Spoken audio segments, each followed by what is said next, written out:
Hey, what's going on YouTube? It's the brain of the mainframe here in Nile Scala with the POPXP. And it's time for another The Week in Pop. And joining me is the Week in Pop crew. We got everyone in the house. We got Jennifer Van Damsel. How are you doing? Hi.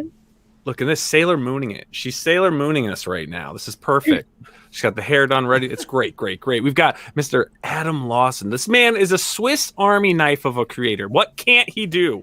Adam, what can't you do? You know what I can't do very well is make good pasta. It's one of my weaknesses. I have a pasta weakness. Been trying to work on that. Homemade pasta? I have a pasta weakness too. That's how I ended up with diabetes. But now that new intro is really epic. By the way, the shot of the TV. I mean, you like that? Through. That's good. I'm impressed. I'm impressed. Thank you. I just have to fix the part where I saved a file, but it cut off the top of Grizz's. I'm just jealous of his hair. So I did notice. I was like, get out of here. I did notice that. Get out of here. You know what? There's a feeling there. There's something personal. Yeah, there's a vendetta. No, but he messaged me today, Adam. I mean, I'm outside doing something, gets a message. It's like, I can't, I don't have time to render this edit, you know, we're going to be going on like an hour and a half. And he's like, hey, did you fix my chopped head? And I was like, my heart sunk to my stomach. I was like, because all day I'm like, I'm forgetting something. I'm going through my notes. I'm going through this, going through that. Like, I'm forgetting something. It was fixing his head. I didn't fix the man's head. You did not fix the man's head. You kept all the best features, though. And then I cut his name off in the first promo, too. But, here's the thing. There's a resentment issue. There's a slight resentment issue. He's got hair. So there's always going to be slight resentment. And I can understand that. I can understand that. Well, when you put it like that, I'm Jen, okay. you're exempt. You're exempt. You're as a woman, you're exempt from that. You know, you can have as much. You can have hair. Not that I'm jealous of your hair. Well, there is, female balding is a serious thing. Yeah, it does look good. Very good hair today, Jen. Yes. You kind of have that Clark Kent thing going on there, Grizz. Yeah, the little swoop. Little swoop action. Little swoosh. Did you just fly in? Steel gray eyes. You just got a Henry Cavill comparison. That's impressive. Yeah, he's making up for chopping off the top half of my head. Yeah, I am. No, Grizzman, good to see you. Got you back on the screen. The Game Master's in the house with the his name on the bottom there. Keeps getting a little bit longer. But hey, good game Grizz is in the house. Hey, how's it going, Nile? It's going. I like the tone of your voice. I hear it. And I had a crappy day, and I hear Grizz's voice, and I'm like, I want to give him a big bear hug. I'm the jolliest guy in gaming. I'm telling you.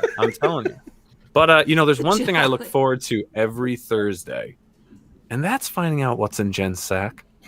Jen, what's in your sack? What's in my sack? I don't know. Sack? Let's find out together. Oh, no, it's stuck. I hate when that happens. It's a big sack this time. Pretty heavy sack. That's a heavy sack. Looks like you got more than one thing in that sack, Jen. I think there's more than one thing in here. It is, Adam. It is. I knew it. Let's see. I hope they're giving you sponsorship money. I know. I need an affiliate link for their sacks. What do we have Oh here? my gosh. The Contortionists, one of my favorite bands ever. I forgot I bought the shirt. A dope shirt. I know. They have really, really good merch. Like I have more merch from them than any other band. I think I probably have like 20 pieces of clothing from them, and posters and bags and badges. I did their VIP like meet and greet before show. It was pretty cool. Right. Wow. What was the price of that VIP experience? Well, they're not like very popular, so it was pretty cheap. It was $24. It was $24. And if you high-fived them on the way in, it was 10. It's just like, hey, come on, hang out. Okay. What size is that shirt? I think it's a large. Robert, that looks like a big shirt. It is a big shirt. It's a medium. Wow, look how big that looks big. It looks pretty big, yeah. Robert Frank with the observations. That shirt looked kind of big. Oh yeah, I was wondering what he was talking about. My sack looked too big. I mean, of course. Okay, I have some more stuff. This was a big package. There's so much in Jen's sack. I know. Oh, vinyl. They delivered a vinyl album in a sack? No, I opened them and I put it in the sack. Riz, Jeffrey. Anyway, Sky Harbor, really good band. This is their newest album. I've only listened to it a few times. I liked their one previously better, but pretty cool. Now, do you actually listen to them on vinyl, or do you just collect the vinyl? I listen to them. I use them as a timer. So, like, whenever I need to, like, I'll clean, I'll put on a vinyl, and that'll be, like, my timer of stuff. But, yeah, I listen to them. Okay. Oh, the puppy's in the house. Who's puppy? Adam's. I know, he's coming over here. Come on, Patty. His name's Jingle Jangle. Yeah, come on, Jingles. All right, what album do we have there? It is also The Contortionist. It's called Our Bones. It's just a short EP that they did, but I got like a limited edition one. I wish I could. This one looks really cool. I think it's purple, but anyways, you can't see it, so that's a sad. Is it? I think it's so awesome that vinyl's back. I love vinyl. I'm waiting for Laserdisc to come back. Especially since Laserdisc sounds way cooler than vinyl.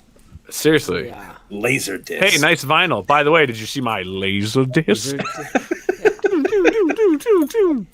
Look, if you're gonna listen to The Contortionist, the really good song off of this is called All Gray. It's really mellow if you don't like screaming stuff, but if you like screaming stuff, Intrinsic is their first album. It has.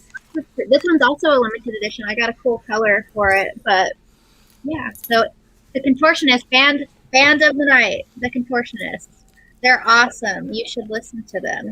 They have lots. Well, it sounds like, I mean, you are very committed to these bands. I've been looking them up on Spotify as you've been talking here. I've been clicking follow, so I'm gonna have to see really? what. I got, of course. Awesome, good. Richard Bentley. Good morning, Jen and Hey, Jeff. Rick. He's in Good morning, Rick.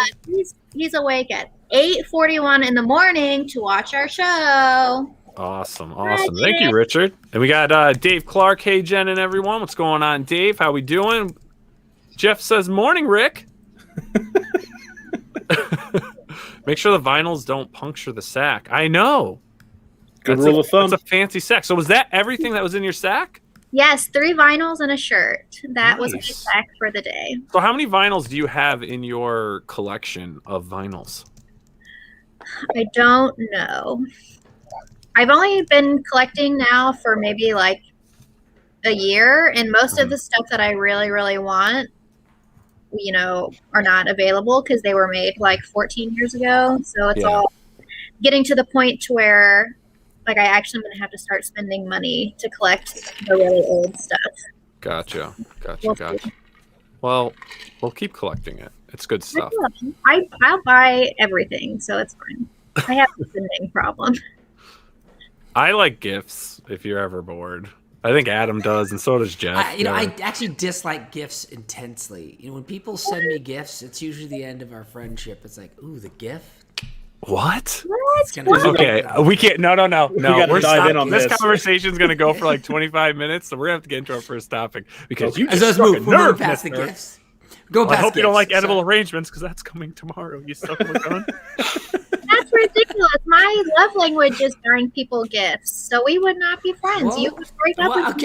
you know what? I may have to change some things. This is making me. On my last season of Escape the Night, the editors got into the gift making game. Right, one of the editors, Martine, she was shown how to make a GIF, and so that was her favorite thing.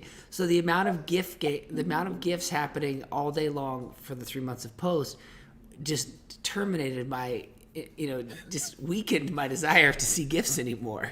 Oh my god! I thought you said gifts, like GIFT, not gifts, like GIF. No. GIFS, the thing that's We're talking like gifts. Like I'm gonna give you a gift, like a present. I'm writing gifts. There's no T in that word. It's Gifts. distinctly different. Gifts. The little electronic thing of a guy going, yeah. Like, how can you hate gifts with a T? It's so hard to differentiate gifts. It is gifts and gifts. Gifts with the T. I'm very fond of. Okay, all right. You know what I was fond of? You know what I was really fond of, guys? Moving on. I can't wait for this segue. Loki. The Loki trailer came out, right? And that came out a week ago, but then the actual first episode previewed. But we're here. We don't want to spoil it because it's 24 hours, let's say, since the premiere day. So we're not going to go into it, but there is a trailer out there. We watched it.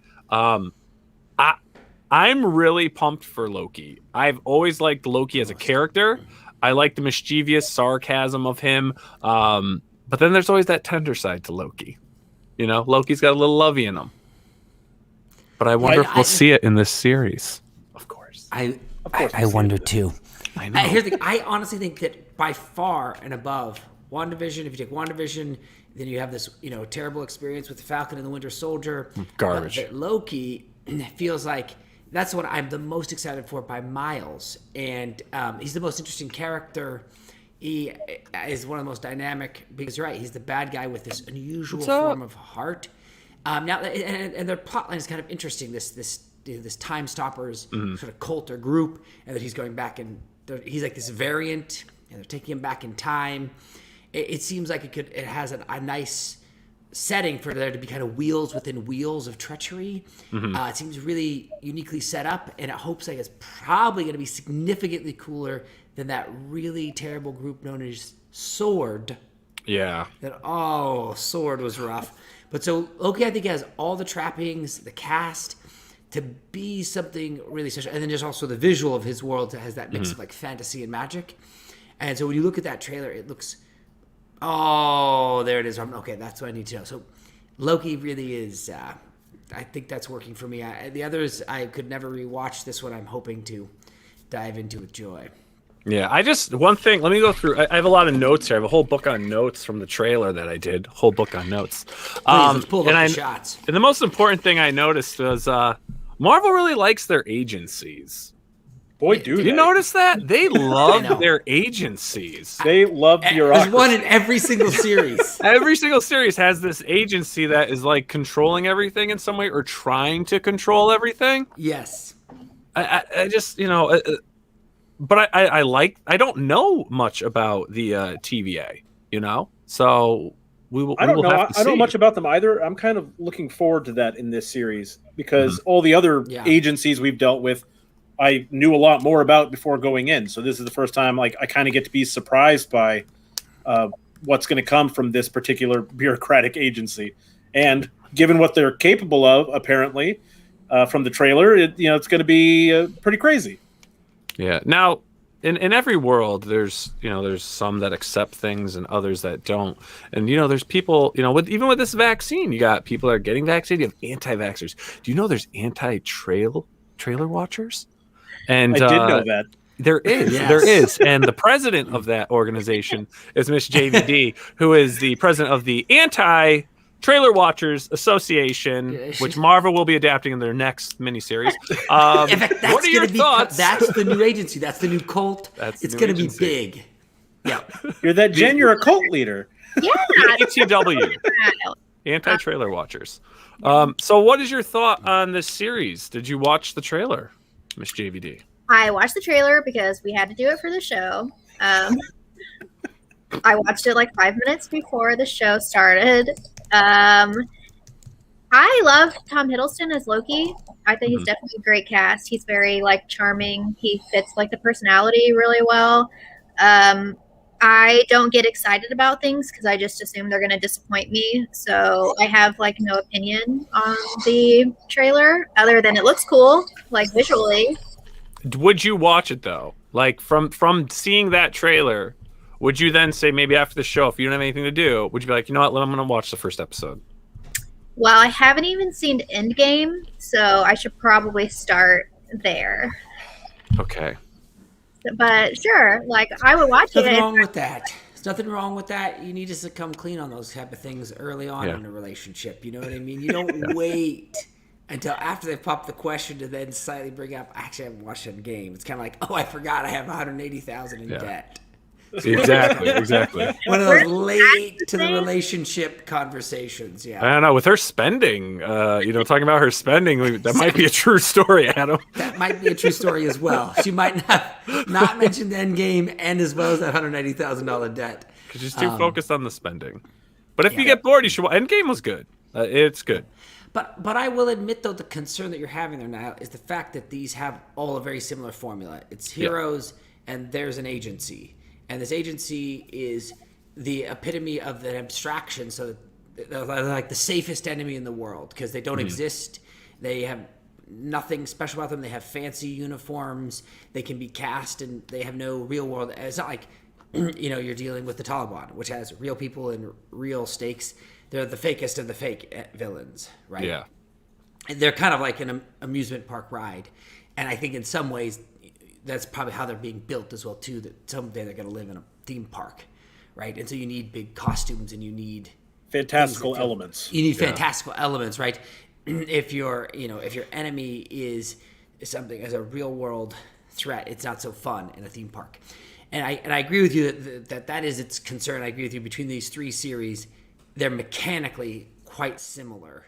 That there is an agency, there's this threat, and it's always about the whole world. It's just the whole world is just riding on the back of this thing. Well, yeah. Mm-hmm. The biggest complaint with a lot of the MCU is that the main character always ends up fighting a version of themselves, and that's happened in a lot of the movies. And I'm curious. Yeah, I mean, it happens a lot, but I'm curious if that's going to be a problem that could occur in Loki, because Loki is such a unique character in the Marvel pantheon that, aside from introducing other Asgardians or things like that, I just don't know, Well, if there's he's right really... for it, Jeff, because he's a shapeshifter. Sure. So he's a ripe. I mean, it's almost in the DNA. In the end, he faces off Loki versus Loki, but Loki with the blue eyes versus Loki with the green eyes. You know what I mean? You That's might true. miss the difference, and boom, yeah. Boom goes the dynamite. You guys are excited for this? You're already like, this is probably going to be predictable. It probably is going to be good, though. Okay, but like we said in the chat, I have found, even the worst MCU movies, I've been like, oh, okay, that's fine. Yeah, but you're easy. I'm much more optimistic about things than most people, I acknowledge. But yeah, so for me, it's like, okay, I'm not, at the end of this, I'm probably not going to regret having watched it. No, I don't think so. I think Loki seems like it's going to be really enjoyable, and because it's dealing with this cantankerous villain, right? It feels like it should be a lot more fun than maybe Winter Soldier, which I didn't think was very fun. But that's why I don't like the MCU. It's all fun. I get it. It's all... You want to know? No. I'm going to tell you why. Loki is going to be awesome. Ready? Yeah. 2 words. It makes a name. Owen Wilson. Owen Wilson is fun. Look at that fun guy. Head on over to Disney Plus, and I'm going to all right, I confess I did watch the first episode. I did too. But we'll talk about it next week. A little bit. We'll recap it. Niall is not as good of a person as he claims. He's somewhat of a... I'm quite evil. Quite evil. But, all right, so I want to segue into our next topic. We've got our guest coming on at 10:15, so I'm going to try to, if we can squeeze in our next 2 topics, let's do it. If not, we'll run the second one over after. But I got to say, I totally got it, just indulged in Sweet Tooth on Netflix. Wow, did that exceed my expectations for a series? Holy crap. And that was originally a comic book series. I think they have 40 issues of it. It was published by DC Comics, actually. Is it the Vertigo imprint, Jeff right? Lemire, yeah. Vertigo, sorry, Vertigo, the DC Which imprint. is DC. Yeah. And I mean, holy smokes. We were supposed to watch just the first episode. I literally have a half hour left of episode 8. But we're only going to really talk about the first episode. We'll keep it to the first episode. We'll keep it to the first episode. How did you guys go beyond the first episode too? I watched the whole series in 2 days. So the whole first season, I was hooked. No stopping. Jen? I got to episode 5. Nice. Adam, were you able to have any time to watch the Sweet Tooth? I resisted and only did episode 1. I should have. You are so much better than us. I know. I don't know about that. Damn. But I resisted. But it really, it's from a cinematic standpoint, it really has such a magical storybook flavor to it. Yeah. It's quite inviting, right? Just with the way the voiceover is and the way the lighting and the way they've done it with the colors. And it feels like we're in this lovely fable. I really love that aspect of what they've made. And it seems like this show, as well as like Army of the Dead, has this moment where that's tied into this plague that's kind of like COVID. You know what I mean? They kind of like push it maybe a little too far that it could be. But as far as like this story of this boy taking this journey across the land, they've really captured a special feeling. It almost feels like a Sugaro video, you know, the TV show. I don't know if you're familiar with that band. Jen, are you with me on them? What is it? Sugaro. It's a band. Yeah. And they always have these beautiful music videos about these Scandinavian kids running up these gorgeous hills. Yeah. And this just has that same kind of feel, or where the wild things are. Anyways. I think that's what I've liked best is, you know, just in that first episode, the set was, you know, very fleshed out. It's a really cool environment, and I don't know, like we're talking about, there's this plague going on, and that's not a spoiler because that's like the literal impetus of the show. But and Gus and his dad are living in this cabin, and it is just like the dialogue is engaging and very well performed. Especially, I'm impressed by the young actor playing Gus, because, you know, child actors are so hard to He's so cute. so hard to nail, getting a good child actor, and they did it with Gus here. And all around I was impressed from the jump, and that's why it was so easy for me to just roll on into the second episode, because I was like, yeah, this is interesting. I want to know more about this world. Yeah. And then Will Forte playing his dad. It's cool when you see Will Forte and other, like, you know, characters and stuff, because he always plays really whacked out characters. I mean, don't get me wrong, the father, you know, comes off the first episode definitely a little off, right? You know, but he's doing what he can to protect Gus. But I really enjoyed his character as the father role and what he was doing, you know, creating the books and dog and all that stuff for him. But what an idea, though, right? Because, like, now you're stuck here, right? You're in episode 1, okay? And we have humans, right? Human beings dying, and they classify these hybrids like Gus, right? Where they're like mixed animal DNA as hybrids. That's what they call them. So you have hybrids and humans. So what's going on here, right? Is Mother Nature taking over? Is this a lab created thing? Like, we don't know yet in the first episode. It's kind of like with how we were dealing with COVID, right? Like, wait, people are researching, like, wait, is COVID a real virus? Oh no, it was created in a lab. It was this, it was that. So they're going back and forth, and they're building like animosity towards the situation, right? Survivors are getting angry with what's going on, you know, and you start seeing a little bit of that build up with some of the scenes in the first episode. But you kind of sit here and you wonder, like, what came first, the chicken or the egg type thing? Like what's going on? Like, are humans now adapting to these half animal hybrids because they can't contract the virus? So it really grabs you, I think, right away, because you're like, first and foremost, like, why are human beings having hybrid babies? And it's not like they're, you know, making love to a goat, you know? So it's two like, humans have a child, and it comes out as like a deer baby or a moose baby, or I want to see a buffalo baby, because I think buffaloes are fuzzy and soft. But, you know, I didn't see that. Maybe in a couple more episodes. But it really kind of blows your mind. Like, who the hell would think of this story? I think it's just the right level of weird. Yeah. It's not too weird where I'm like, okay, what's happening here? It's just weird enough to make me want to know more. I really loved what I've seen. Yeah, that's great. Jen, what are your thoughts on Sweet Tooth? Yeah, I pretty much agree stylistically. I love the fairy tale vibe. The environments are really amazing. I definitely want to know what came first, the virus or the hybrid. My only thing is, I read that apparently the comic book is darker, so they lightened it up a lot to make it a PG-13 show. So I'm really disappointed. I definitely really like darker, grittier stuff. But now I want to read the comic book to see how different stylistically it is. Yeah, but this is a case, right? This is where I want to read the comics. Yeah, I want to know. I want to see how the story was before it was adapted, because I read that too. I didn't, I got us access to the books, but I personally haven't read any of them yet or looked through them.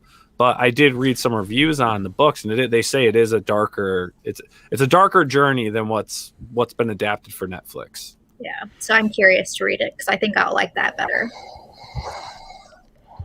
Well, I think that that happened with this feeling of making it lighter and softer. I think that leaning into that fairy tale, because the hard part is if it's an R-rated fairy tale, you cut your audience in half. It's always the struggle with cinema, right? If you make it a rated M or a rated R, you lose half your audience, right? So you have to evaluate why you're going to make this series, because to make the comic book is going to cost you $100,000. To make that series is probably going to cost you $100 million at the spend, right? And so you start to have to debate about that. I mean, that's just the business side of it. But that being said, they did a very similar thing with Lock and Key. Mm-hmm. I don't know if you saw the show. Joe Hill's comic book is my favorite. Yeah. And it's dark and cool and complicated and amazing. And then the TV show is the most boring thing. Oh no! It's my favorite. So I watched the pilot and said, I don't watch anymore. I don't want to ruin any of my feelings about this world. But I can understand what you're saying, that there is that sensation of like the darkness. Now I think that with Sweet Tooth, what it does a better job of is it pulls out the darkness without necessarily just kiboshing the plot and characters, which is what happened in Lock and Key. They just made the characters they just weren't reflective of who they were in the book. They just weren't. There's just different people. So I think that there's I agree with you. It's like read the book as well, but I think it's keeping, at least for episode 1. I don't know the rest of it, but the story seems there's a lot of purity there, minus the little code pokes in the beginning. Yeah, I do like the chemistry of the characters though in Sweet Tooth. Like I think they did a good job casting so far. Yeah. And I will just say that obviously it's not a spoiler, but I highly recommend you guys watch it. I really do, because you'll see throughout the series, because obviously most of us have almost watched the whole thing. You will see that the great casting, and you can see the great it bleeds just great chemistry, and from watching it, they did an excellent job casting everyone, and you really believe what's going on. So for me, this series definitely popped. I'm actually going to wrap up my last half hour, the last episode tonight, but I highly, highly recommend you guys watch it out there. So this is a popped for me. It's popped. Popped for me as well. You gonna pop it, Jen? Gonna pop it? All right, cool. So now something definitely a little darker and kind of was a freaking mind F for myself. Lisey's story. Stephen King. Now this is a novel that was released back in October 24th, 2006. And then was starting the adaptation for HBO, or not HBO, for Apple, back in 2017. And then they finally, released this. And wow, I've never read the novel, but of course it's Stephen King. So, I mean, there's not too much that guy can't do. But this really, we watched the first 2 episodes, or that's what we had in our agenda. I watched them. And I felt like I was swimming through the mind. Our agenda. Note how Niall said this, everyone. This is what a good producer does, is he writes an agenda up, puts the list together, puts links. This is good producing. Yeah, with the help of the team. Our agenda is a team effort, by the way. It's a team effort. An agenda. This is good producing. Sorry. Yeah. So I go through and I literally finished the second episode, and I was like, I felt like I was on a roller coaster trip through the mind of a psychotic person. It was just jumping all over the place, but in a good way. I'm intrigued. Julianne Moore plays, Lisey, incredible. Again, though, I want to read the book, though.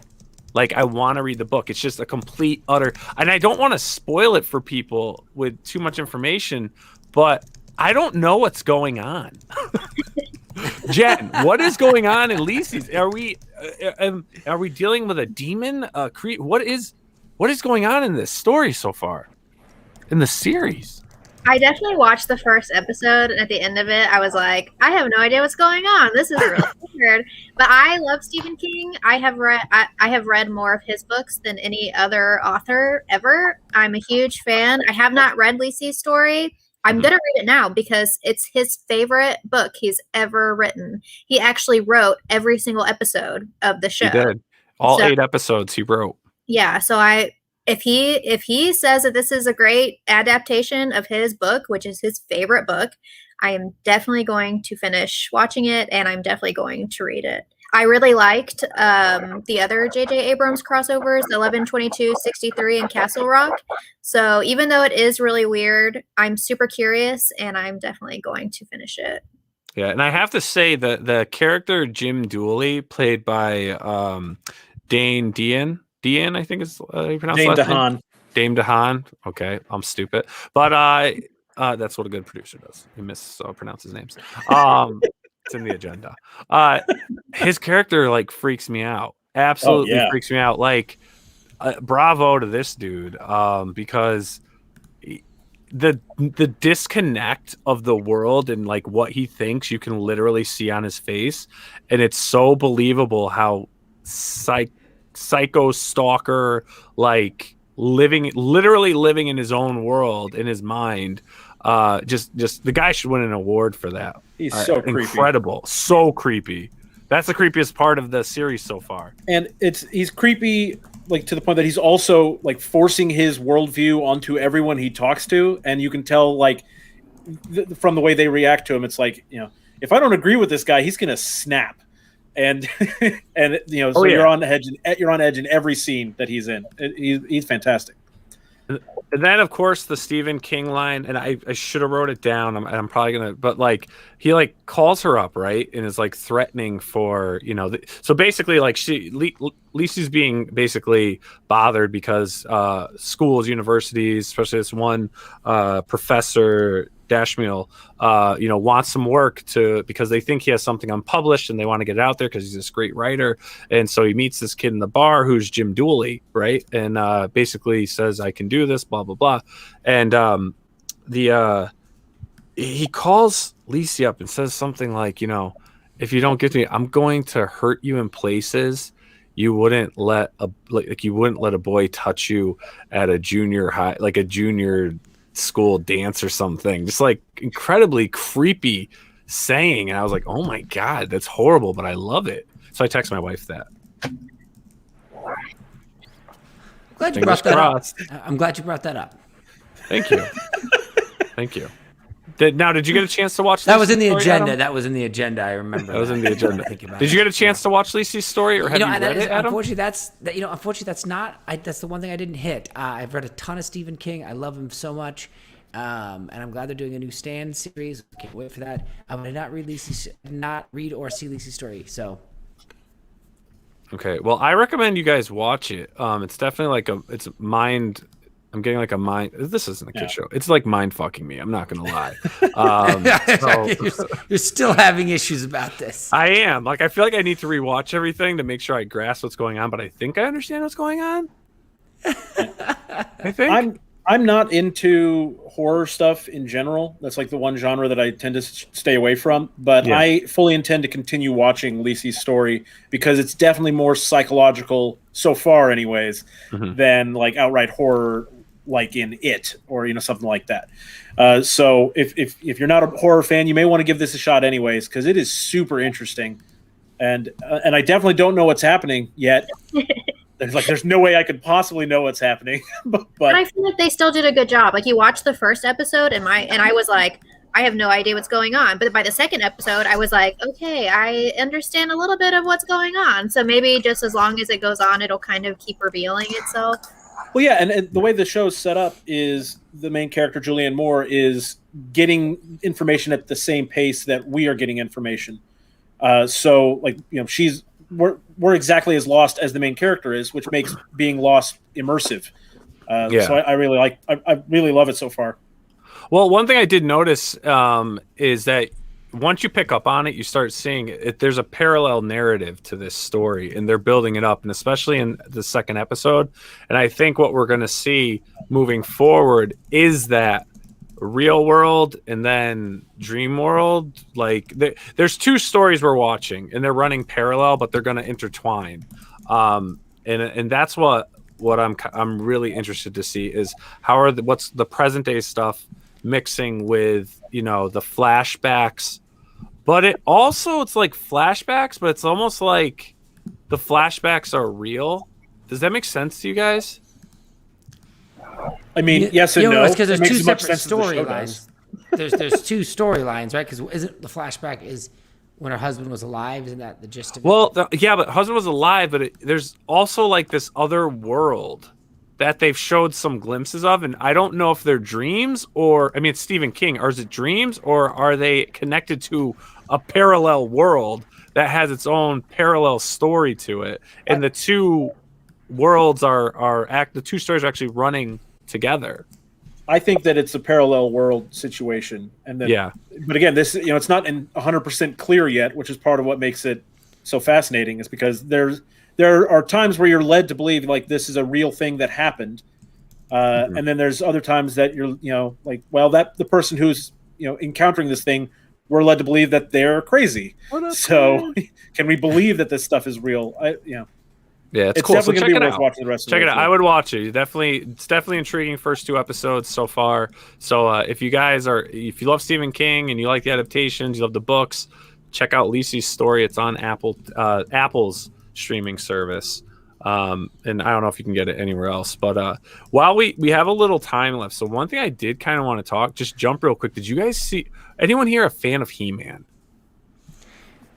I'm a fan of He-Man. I'm a fan of the big muscle dude with the sword and Grayskull and the cat. I'm all about it. I did see the trailer. Is that what you're talking about? I am talking about it, and I gotta say, a lot of people have worked on He-Man. Yes, it has potential. It has. I think the animation looks great. No, I mean Powerhouse does a great job. They did Castlevania. It's a great team involved in it. It's exciting. The characters are really true to the original and its aesthetic and design. I think it's exciting. It's one of the funny things that I find about this with He-Man, right, is that it's been tried to be rebooted so many times with the Masters of the Universe movies. They failed on animation. It doesn't actually seem to work. It's like this nostalgia thing that actually no one wants to watch. And because I come to find that with kids shows, because the problem is if you have young kids, they don't care about He-Man. They don't know anything about He-Man. There's no nostalgia. There's no excitement for He-Man. They've never met him. But it's exciting for us, right? Except we're adults, and so we don't really watch kids animation all that much. So it's this odd mix of why I wonder if that's why it's struggled to take off. And then the other part of me wonders, could we just find something new and cool with a barbarian character? I wonder if people are allergic to something new and cool, but I would like that. Do you think new and cool will work? Well, there's this guy, he did this cool indie comic called Dragon Guard, which has this very He-Man-like-esque energy to it. And the more and more he makes art for it, and I see the pages, I'm like, this could be a reimagining of He-Man in an exciting way. And so I'm excited about the idea of somebody trying a barbarian story, because we have He-Man, we have Thundar, a barbarian animation story that isn't just a reboot. It would just be fun, at least for me. I like it when it's fresh a bit more. Because then I'm not always like trying to balance expectations and feelings from the past. It can just be its own new thing. Well, have you read my barbarian graphic novel called Bronan? About a couple bros fighting on the seas, the Scandinavian seas and mountains. Gonna need to see it. Gonna need that. Can you send that over? Yeah, I will send you a PDF of Bronan, issues 1 through 6, edited by the Grizz, who also has a cameo, and they are fighting the agency. That is against trailer watchers. It's anti-trailer watchers. It is quite a suspenseful ride, but here's the villain in it. Nice. Yes. Well, we had to make it dark, He listens to Norwegian death metal. So here, just so you guys can see, I'm not going to play the trailer, because YouTube loves when I play things live. But you can just see right here, just a glimpse of He-Man. I mean, and Kevin Smith is all over this, writing and working on this. So it's cool. I want to see where the script's going to go, So I guess we'll have to see when it comes out. I mean, the trailer doesn't give you much on that aspect of it. It looks good. Like, the animation looks good. Yeah. Which is important, obviously. I'm always skeptical with He-Man reboots because, honestly, like, the fact that it was a success the first time kind of blows my mind because it's an entire franchise built around selling toys. But, we've had other franchises that do that, but it just seems so obvious when you look at He-Man. Like, they add characters willy-nilly because they want to make a new action figure. At least that's how it used to be. Yep. So I'm a little skeptical with each new He-Man release, but I suppose, like we were talking about, maybe if I was more nostalgic for the property in the first place, then I would be more excited for it now.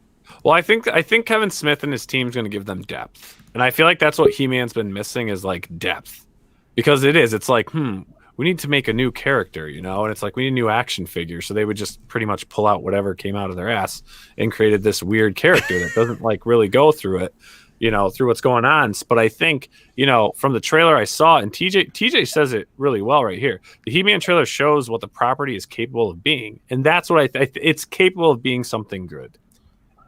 I mean, I'm going to give it a shot for sure. Oh, I am. I know. Too. I'm going to try. I'm going to give it a try. Yeah. Give it the old college try, Yeah.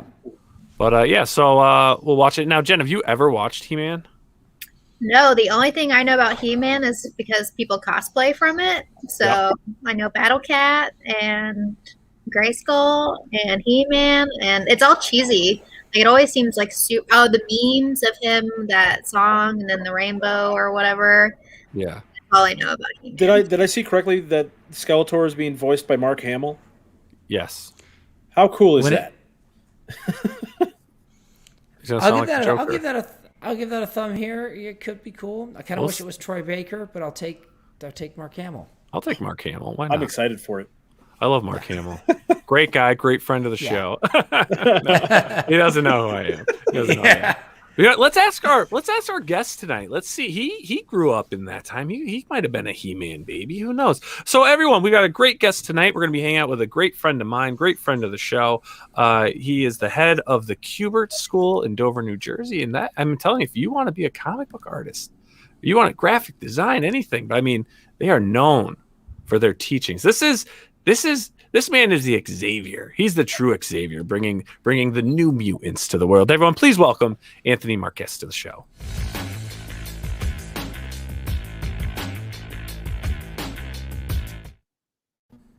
That was just a big bald joke setup. That's all the whole thing was. You've been watching, Anthony, and you understand. See, I can already tell we're going to be good friends. You know what I mean? Was like, oh, here we go. I was like, as soon as I heard the Xavier joke, I was like, it's all going downhill from there. Nile, it's great to see you, buddy. How are you? I'm doing well, man. Great to have you. This is welcome to the Weekend Pop. This is our end of the week show where we just recap all the cool stuff we love that we saw during the week, and we always get a great guest on. And I would love to just chat with you a bit on what you have going on with the Kubert School, because spring semester is ending, and we've got fall semester coming up. Well, we wrapped up our school year. I can't tell you how proud I am of everyone, all the students, the faculty and staff. They all were absolutely incredible to get through this school year and everything that they were able to accomplish. So that was just amazing. And the fact that we were able to have an in-person graduation, and we were able to bring back the graduating class from last year as well, have them present and have them be recognized, and to earn their spot as the previous graduating class was really something special.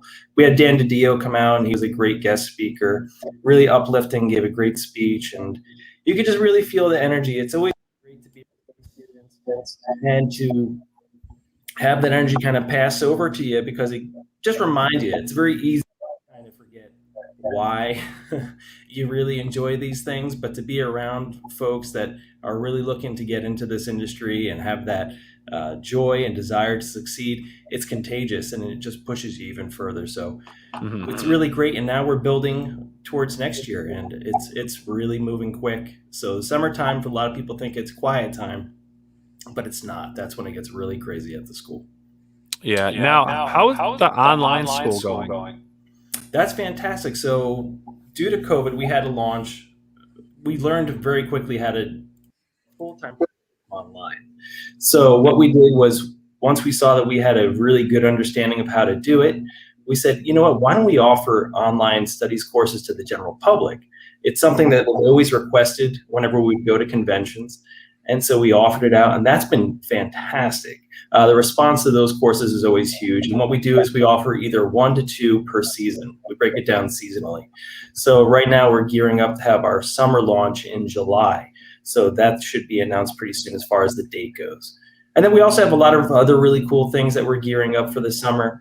We're going to have a portfolio day, which will consist of anybody that has a portfolio that wants to come in and get, advice on what they're doing right, what they're not doing, what they should be looking into, you could actually come into the school and get advice from some of our instructors. We're also going to have free classes or a free class at the school that day taught by Klaus Jansen, who's going to come on in and give, his expertise. And then we're also going to have art exhibits, all sorts of great stuff. We have summer camps, summer intensive for the first time ever, taught by Tom Mandrake, Erica Schultz, Taylor Esposito, Fernando Ruiz. It's just Kim DeMulder, an awesome, awesome course. And that'll be the first time we've ever done that sort of a thing. So we're always looking to up the ante, so to speak, at the school and make it bigger and better than it ever was. Oh, nice. Now, you've had, not too long ago, you had the honor of having Todd McFarlane come in and speak to the students. That was really great. Todd was really inspirational speaker. Great energy, man. That guy has great energy. You just kind of sit back and enjoy the show. Yeah. But he was fantastic. And a lot of the things that he spoke to the students were really true. And I think that that's nice to hear it from someone like Todd, who has achieved a certain level of success in his career that we all strive to get to. And to hear him speaking so forthcoming and I don't want to use, I guess I would say bluntly, but honestly is what he was saying. The way he was speaking was really refreshing and great to hear. Mm-hmm. And I think that really empowered the students to want to achieve that level of success even more so than they normally do. It's a lot of times it's like, remember, your parents will tell you, don't do this, don't do that. And you're like, right. But then all of a sudden somebody else tells you the same thing and it feels different. Like you're just getting that other perspective. And then you're like, I probably really shouldn't do that. And it was, the same thing with Todd, with him just kind of hammering home some of the same things that we discussed with the students. It just got them so jazzed up. Everyone was like clapping at the end. It was like watching the best movie ever. Everyone was so excited. It was great. Nice. And was there any great advice Todd gave the students? My favorite piece of advice was he said, if you don't try, you'll never know. Pretty much, that's what he was saying. So if you got nothing, you might as well try, because even if you fail, you still have nothing. So what's the point in not trying? And that's the truest statement that you could get. And I think everybody can apply that to their lives. If you're going to do anything, you might as well try. Mm-hmm. If you sit there and wonder about it all day and you never try anything, you're never going to succeed. But I'd rather fail at it and say, at least I went for it. Exactly. I agree with that 100%. But I got to ask, so how long have you owned the Kubert School now? 2 years? It'll be exactly 2 years. Yeah. 2 years. So how much I've seen such a growth, a change, like an adaptation to the times, trying to get the school out to more students and whatnot. So you've expanded, before it was strictly only, if you're going to attend the school, we had X amount of students, they physically attend the school. Then COVID came, or actually even before COVID came, actually you started offering some online courses, just skill courses. It wasn't for a degree. It wasn't for anything of that nature. But you would sign up to learn a skill. Digital coloring, inking, anything of that nature. What is it that out of all these changes? So we've got the online schooling, we've got all this stuff going on right now. You have instructors now from all over the world that are teaching these students. What's the best addition you think that has come into this school since you've taken over? That's a really that's a hard question. It's weird because the one thing that I always focus in on whenever anybody asks about the school and the additions and all the different things that we're doing is that it's still based on the foundation that Joe started. Everything that we do starts there, and then we kind of build on top of that. So I think that it's almost a kind of retroing of an answer. And the best thing that we've done is maintain that foundation that Joe started, if that makes sense. Mm-hmm. Because we're not trying to reinvent the wheel. We're just building on top of what was already there. And it was very strong to begin with. So all we're doing is helping to spread the word of how great it is to get involved in commercial art, whether that's comics, storyboarding, illustration. There's so many different avenues you can go to, graphic design, and we cover all of those things at the school. Mm-hmm. One of the next big additions that we actually have coming up for all of our students and for the school itself moving forward is that storyboarding is going to become a much larger component of the curriculum. So all of the students will now have Storyboard Pro moving forward. We're bringing in some new instructors that'll actually cover storyboarding throughout the 3 years, and that'll be incorporated into our curriculum now. I mean, storyboarding is huge. Everything is storyboarded now. I mean, Adam, you could probably attest to this from working in film and everything that you do. I imagine everything you touch has some form of storyboarding. Yeah, no, so, Anthony, I'm a television showrunner, and I also work in the commercial world. I produce piles and piles of commercials. And, the amount of storyboard artists I hire on a regular basis and the instrumental nature that they are and sort of any visual presentation, right? And it just can't be overstated. And I think for a lot of the guys, and I also have a small publishing company, so I work with comic book artists. I think that, lots of comic book artists swing between the two worlds, right? Because you can pay them $850 a day as a storyboard artist on a commercial, and they can make $200 a day on a, drawing a comic book page, just because the difference in money, in the industries. But I think it's really, and I have such mad respect for your school and what you've done. And I think that anytime an artist or storyboard artist that I hire mentions your school, it like instantly turns me on, right? Because I have such respect for the legacy of what you've created. But yeah, I mean, I don't know how we would get through sort of certainly in the visual effects realm when we're doing visual effects heavy stuff, how miserable that process would be without these amazing artists who can conceptualize things, just based on words. Somebody tells you some word and then they can conceptualize it in a way that can be communicated. It's amazing. Yeah. Hey, I don't mean to interrupt from what but do you have a horrible hum coming from my it was getting very loud when Adam was talking, so I had muted you out. Here, blank out my screen for 30 seconds and I'll fix it really. Okay. All right. Yeah, no. What's cool? And so we had professional sharing on the show before this. So I actually want to ask. So the theme was, are inkers extinct? So I actually want to ask him, and TJ brought this up in the chat to ask him, like, does he think the art of inking, especially if that's something they teach, and it's like classically you're going to want to have that skill as a comic book artist, right? You want to be able, you have to know penciling, you have to know inking. Wouldn't you say now I don't think that inking is dying, because even the traditional artists I hire, it's just that's seldom two people. It's usually just one person now. Yeah. Sorry about that. Is it a little bit better? Way better. Yes. Way better. Yeah.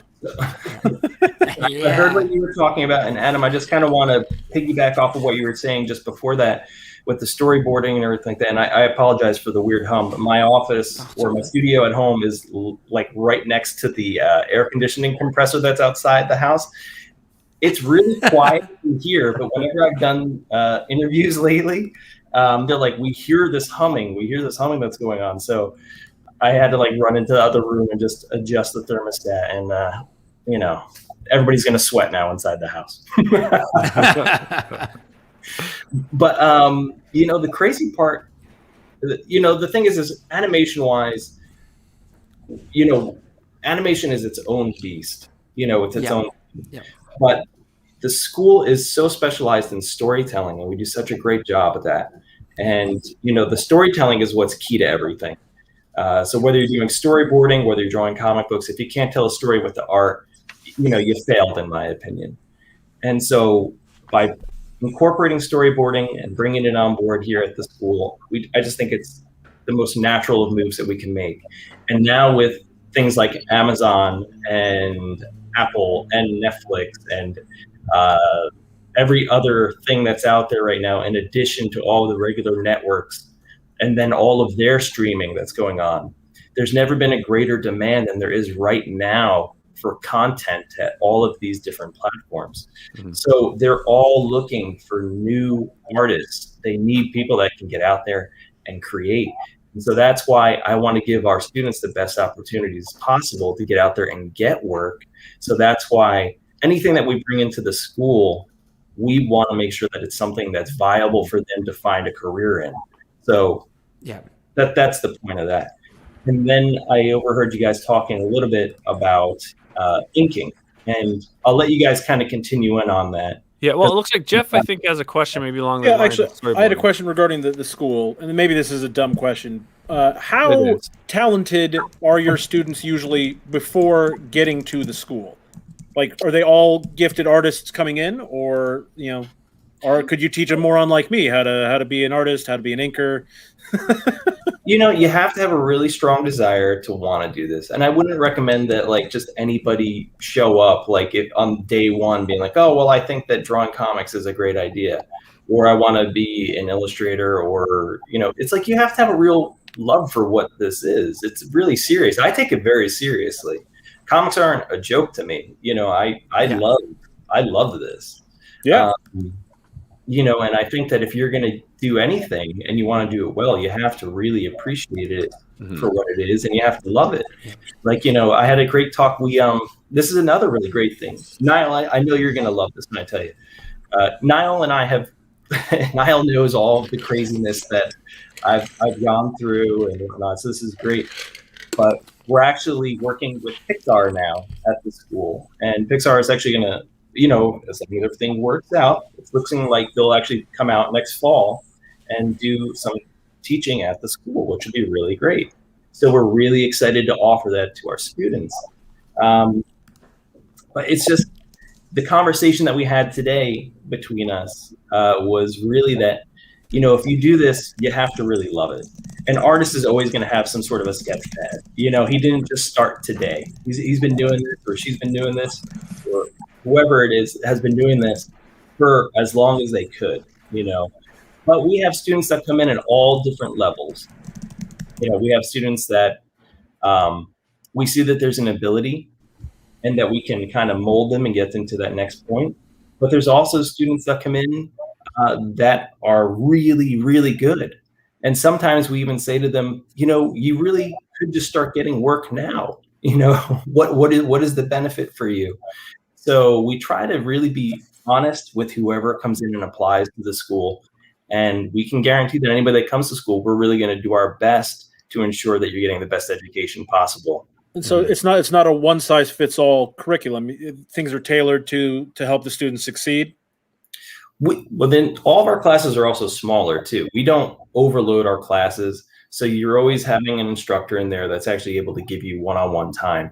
But the lessons, like you would get, for example, in narrative art, let's say you had an assignment where it was drawing the dinosaurs attacking a city, an assignment. And, everyone in class has to do it.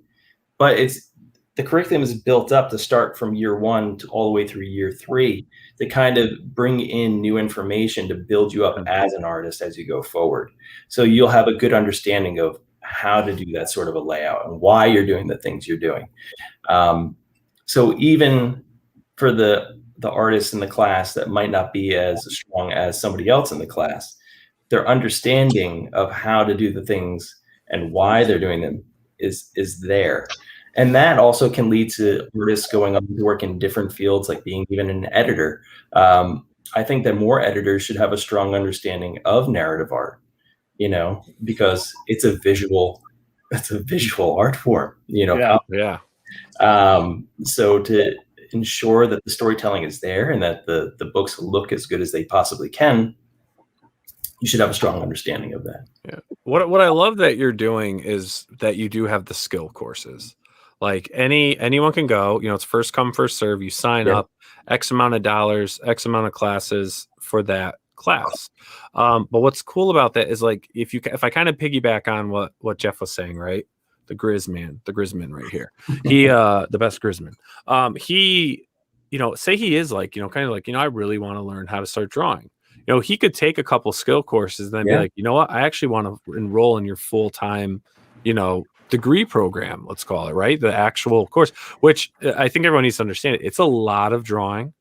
It's a lot of work. It's intensive because it's also, there's smaller classes, but the whole program you've condensed it down though too, because it's not like a 4-year program. It's a 3-year program. So there's a lot of work in between.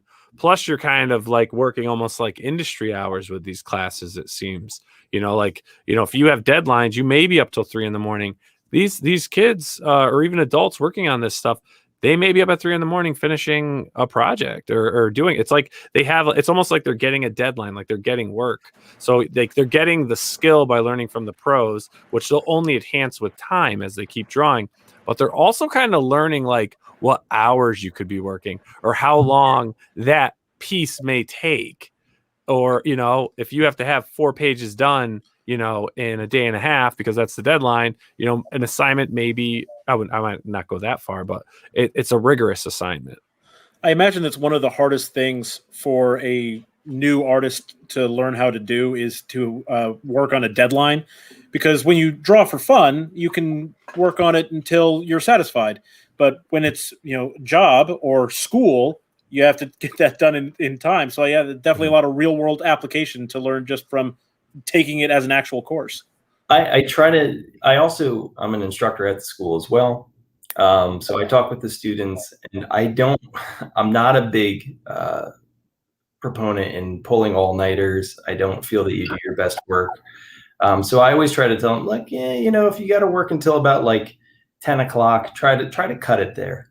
Don't really go past that, because you start getting tired. And I know everybody thinks it's the great way of doing things and overworking yourself and drinking a pot of coffee in the middle of the night to stay up. But like, I don't know, I've done it. I remember when I was a student, and I thought it was like, the rite of passage of having to do that sort of stuff. But all I wound up doing was getting really frustrated at everything that I was working on at that point in time. And I would rip it up and throw it in the fireplace, and I'd have to start at square one the next day. So I never recommend it. I understand that, look, we've all been there. We all got to do late nights sometimes, but I don't think that that's the best use of your time.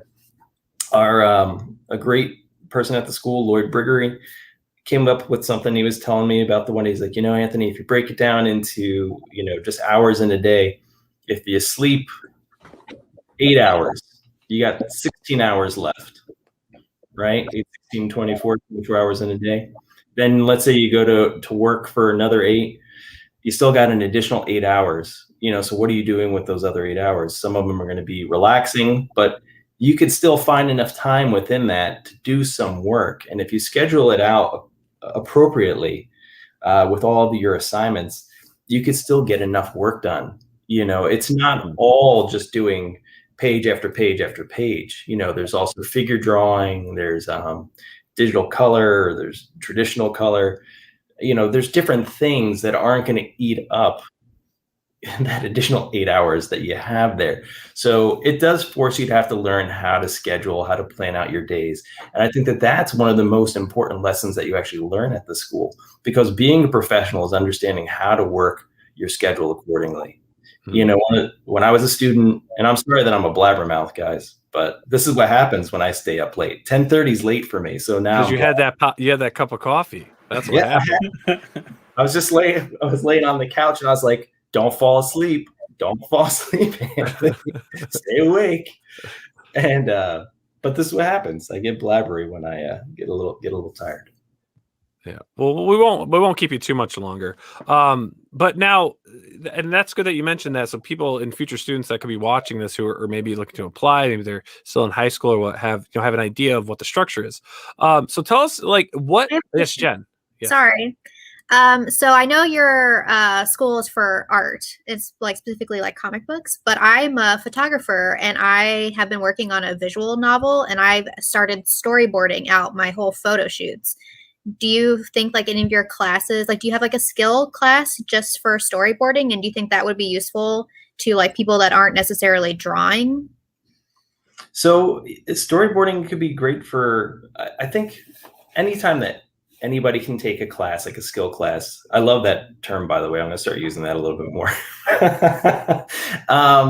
I think the more that anybody can expose themselves to learn different things, and especially if you're an artist, if for me, example, like I'm a penciler, but if I learn a little bit more about photography and the composition that's involved in that, that's only going to strengthen my skills as an artist. Because there's things that I can pull from it and incorporate into my art, the way I think about things, etc. And the same thing with someone like you. And I hope that I'm taking your question correctly, and I'm sorry if I'm not. I'll try to do my best to answer it. If you are a photographer and you're taking a skills class that we offer, like through our online studies in storyboarding, I think it's great because it's going to teach you different ways to think about how to approach your artwork.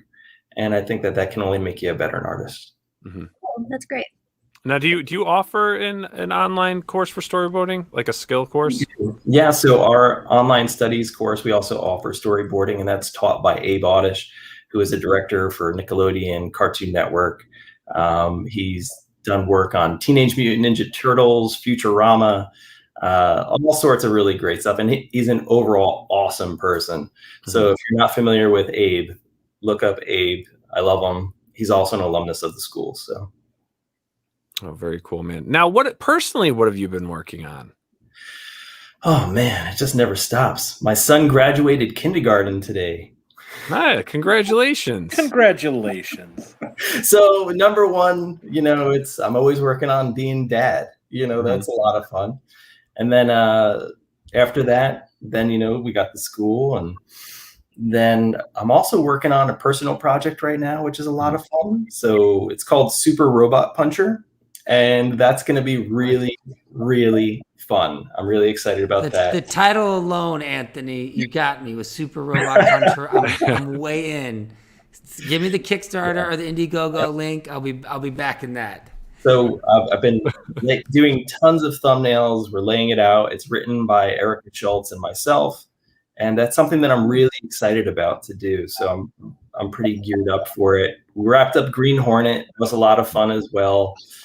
And but no, Super Robot Puncher. There it is. Lovely. I did a nice job signing that. You did a great. You did a really nice job. Signature. Look at that. Now the interiors, though. No, I'm just joking. It looks amazing. I know. I hate my artwork. It's okay. Yeah, it's gorgeous. What are you thinking about Ultra Mega with James Herron? What are you thinking about his artwork, Anthony? Are you following that? Yeah, Ultra Mega is really cool. It's got a great kinetic thing going for it. His artwork is a lot of fun. It's really cool stuff. And then that book itself is really cool too. So I don't know if you guys have been reading it. I imagine you have since you have. I absolutely love it. I've loved him since Rumble when I fell in love with James Herron's art. Right. And then like just what he's done with that. I'm just like, wow, his style, which kind of reminiscent of Daniel Warren Johnson, what he's doing. Oh yeah. Yeah, and it's this. I'm into it, and I'm just curious as to how you feel about that. Oh, look, I love all styles of artwork. One of the big misconceptions that people have about coming to the school is that they have to draw a certain way when they come to the school, and that's the furthest thing from the truth.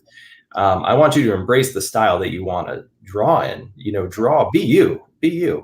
But we're going to teach you how to be the best version of you and how to tell the best story. And to understand how to be clear, so this way people understand what's happening. But I mean, like, I love what Chris Samney is doing right now on Firepower, which is incredible. And he's also doing this. It's actually my favorite book, but I'm going to butcher the title of it, even though I swear it's really my favorite book. And it's Jana, I think it is, and the Impossible Monsters. Are you familiar with that at all? I don't know this book, and I think I'm pretty versed, and I don't know this one, but it sounds like I need to know this one. No, you need to know this one. It's incredible. Nile, I don't know if you can find that. That's what what? Jam?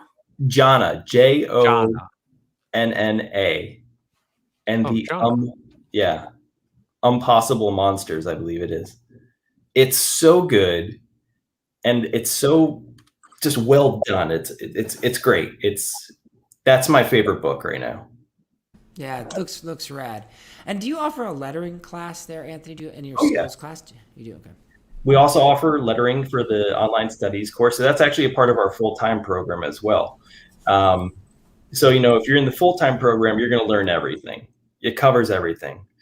But if you are looking to take a skills course for online studies, we also offer, there it is, Jana and the Impossible. There you go. Fantastic book. But the lettering course is taught by Taylor Esposito, who's a very, very well-established letterer, and we're very happy to have him at the school, actually also teaching for our full-time program as well. Awesome. Now, and are they doing it in Illustrator, or are you guys doing it in Clip Studio? We do the lettering in Illustrator. Let's see, what else? We do give the students all the Adobe suite. We give them Clip Studio. Storyboard Pro will be one of the new programs now moving forward. So, I mean, we give them the full arsenal to pull from. And, you know, all of the instructors are well-versed in the programs as well. So this way, if anybody has any questions, you can always approach any of the instructors and they'll do their best to get you that answer. Sounds great. Mad respect for that school. Well, it's a gorgeous school. It's a gorgeous school. So yeah, cool. Mad respect. It's just, you've created, it's some of the greatest have come through. It's really cool. Yeah, it's all because of what Joe created. You know, I give all the credit to Joe always for it. I mean, it's still Joe's school. You know, it's the Joe Kubert School of Cartoon and Graphic Art. And that's what it will continue to be. I always say the West Coast has Cal Arts and the East Coast has the Kubert School. Yeah. You know, it's right up there. The creme de la creme. But real quick before I let you go and you can head to bed. I'm a little old man. I got to go to sleep now. I got to be up early. Professor X. So Professionals aired on the POPXP just before this. It was Billy's turn to host this week, and his theme was, you know, are comic book inkers extinct? Is it a dying art? And what started that conversation was just because of, you know, especially in the independent world, the crowdfunding world, you know, a lot of times you will pencil your work or have your work penciled, and then the digital artist is actually the one inking and coloring everything. And it's like the traditional way of inking is going away, of having the penciler, the inker, then it goes on to the colors and then the letters. What is your take on the traditional inker? I don't think it's dead. Mm-hmm. You know, I mean, I still work with traditional inkers, and, you know, and what traditional inker, I think, is an unfair term, because even if you have someone that works digitally and they're doing digital inks, that person is still an inker. Whether you work traditional, meaning using a brush and nib, or whether you're using a program like Clip Studio to go in and ink, or whatever it is that you're using to ink it digitally, that's just another tool. Mm-hmm. You know, it's another tool. You still have to understand how to apply those inks, how to give shape, you know, to ensure that what you're doing is correct. Understand lighting. You know, it's not a matter of just tracing. People always think that an inker is just someone that goes in and traces over the artwork, and that's the biggest misconception. That's nowhere near the truth. An inker is an artist, and they're very good artists, and they understand how to make a penciler's artwork better. Mm-hmm.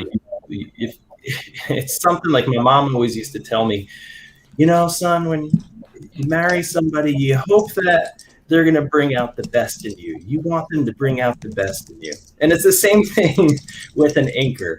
Whoever you get to be your inker, you want them to bring out the best in you.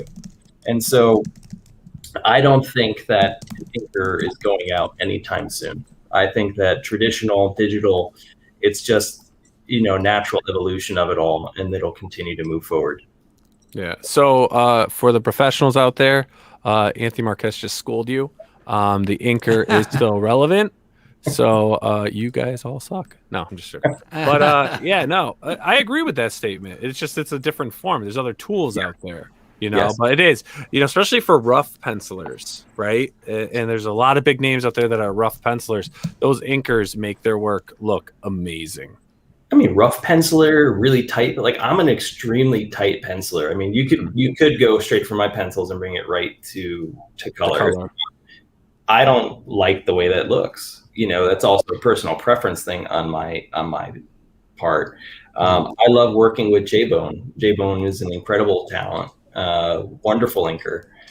And I'm very lucky to work with him, and I appreciate what he does as an artist. Mm-hmm. So But it's up to everyone, and I think that one of the great things right now is that there are so many choices out there, and there are so many different varieties of stories in general, so that if you did want to do your own book and you just wanted to go straight from pencil and go with color on top of that, you can do that. Why not? Go for it.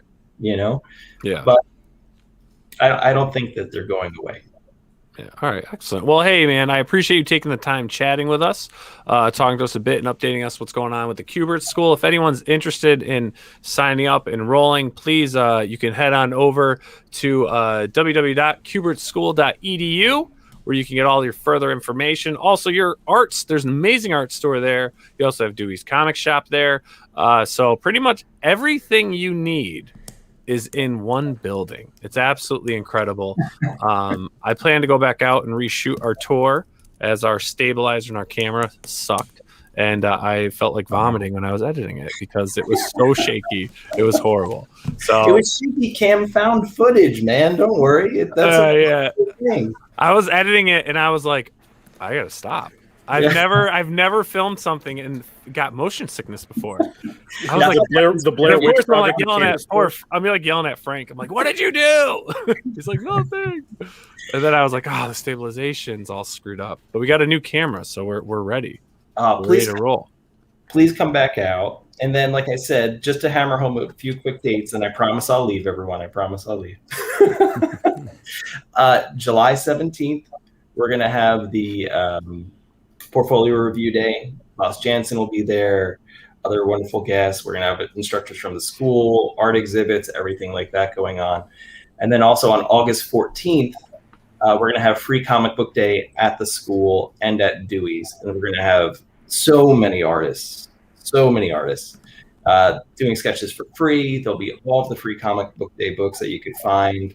So be sure to come on out. Save that date, August 14th, free comic book day at Dewey's Comic City and the Q*bert School. It's going to be a really fantastic day. And of course, if anybody's interested in applying, be sure to visit qbertschool.edu. Click on that Apply Now and type in fall 2021 to actually apply for free in the payment receipt portion of the application. All right, excellent. And then real quick, TJ just asked, will you be attending Are you doing conventions yet? So we actually are just starting talks again with a bunch of different shows. So I know that Terrificon is one that I have circled. So it's looking like we're going to head up to that show. I would love to go to do it. I've always wanted to go to that show. I've heard nothing but great things about it. So maybe. Are you going to actually set up though and do like the classes and the stuff there? I don't know if we're doing classes or anything like that. We haven't had those discussions at all. As of right now, we're just kind of going through different shows and circling things off and having discussions with different shows. Okay, cool. Awesome. Well, I look forward to seeing at some of the conventions. So thanks, Anthony. Thank you so much for chatting with us. Hope you have a great night, and I'll be in touch with you soon.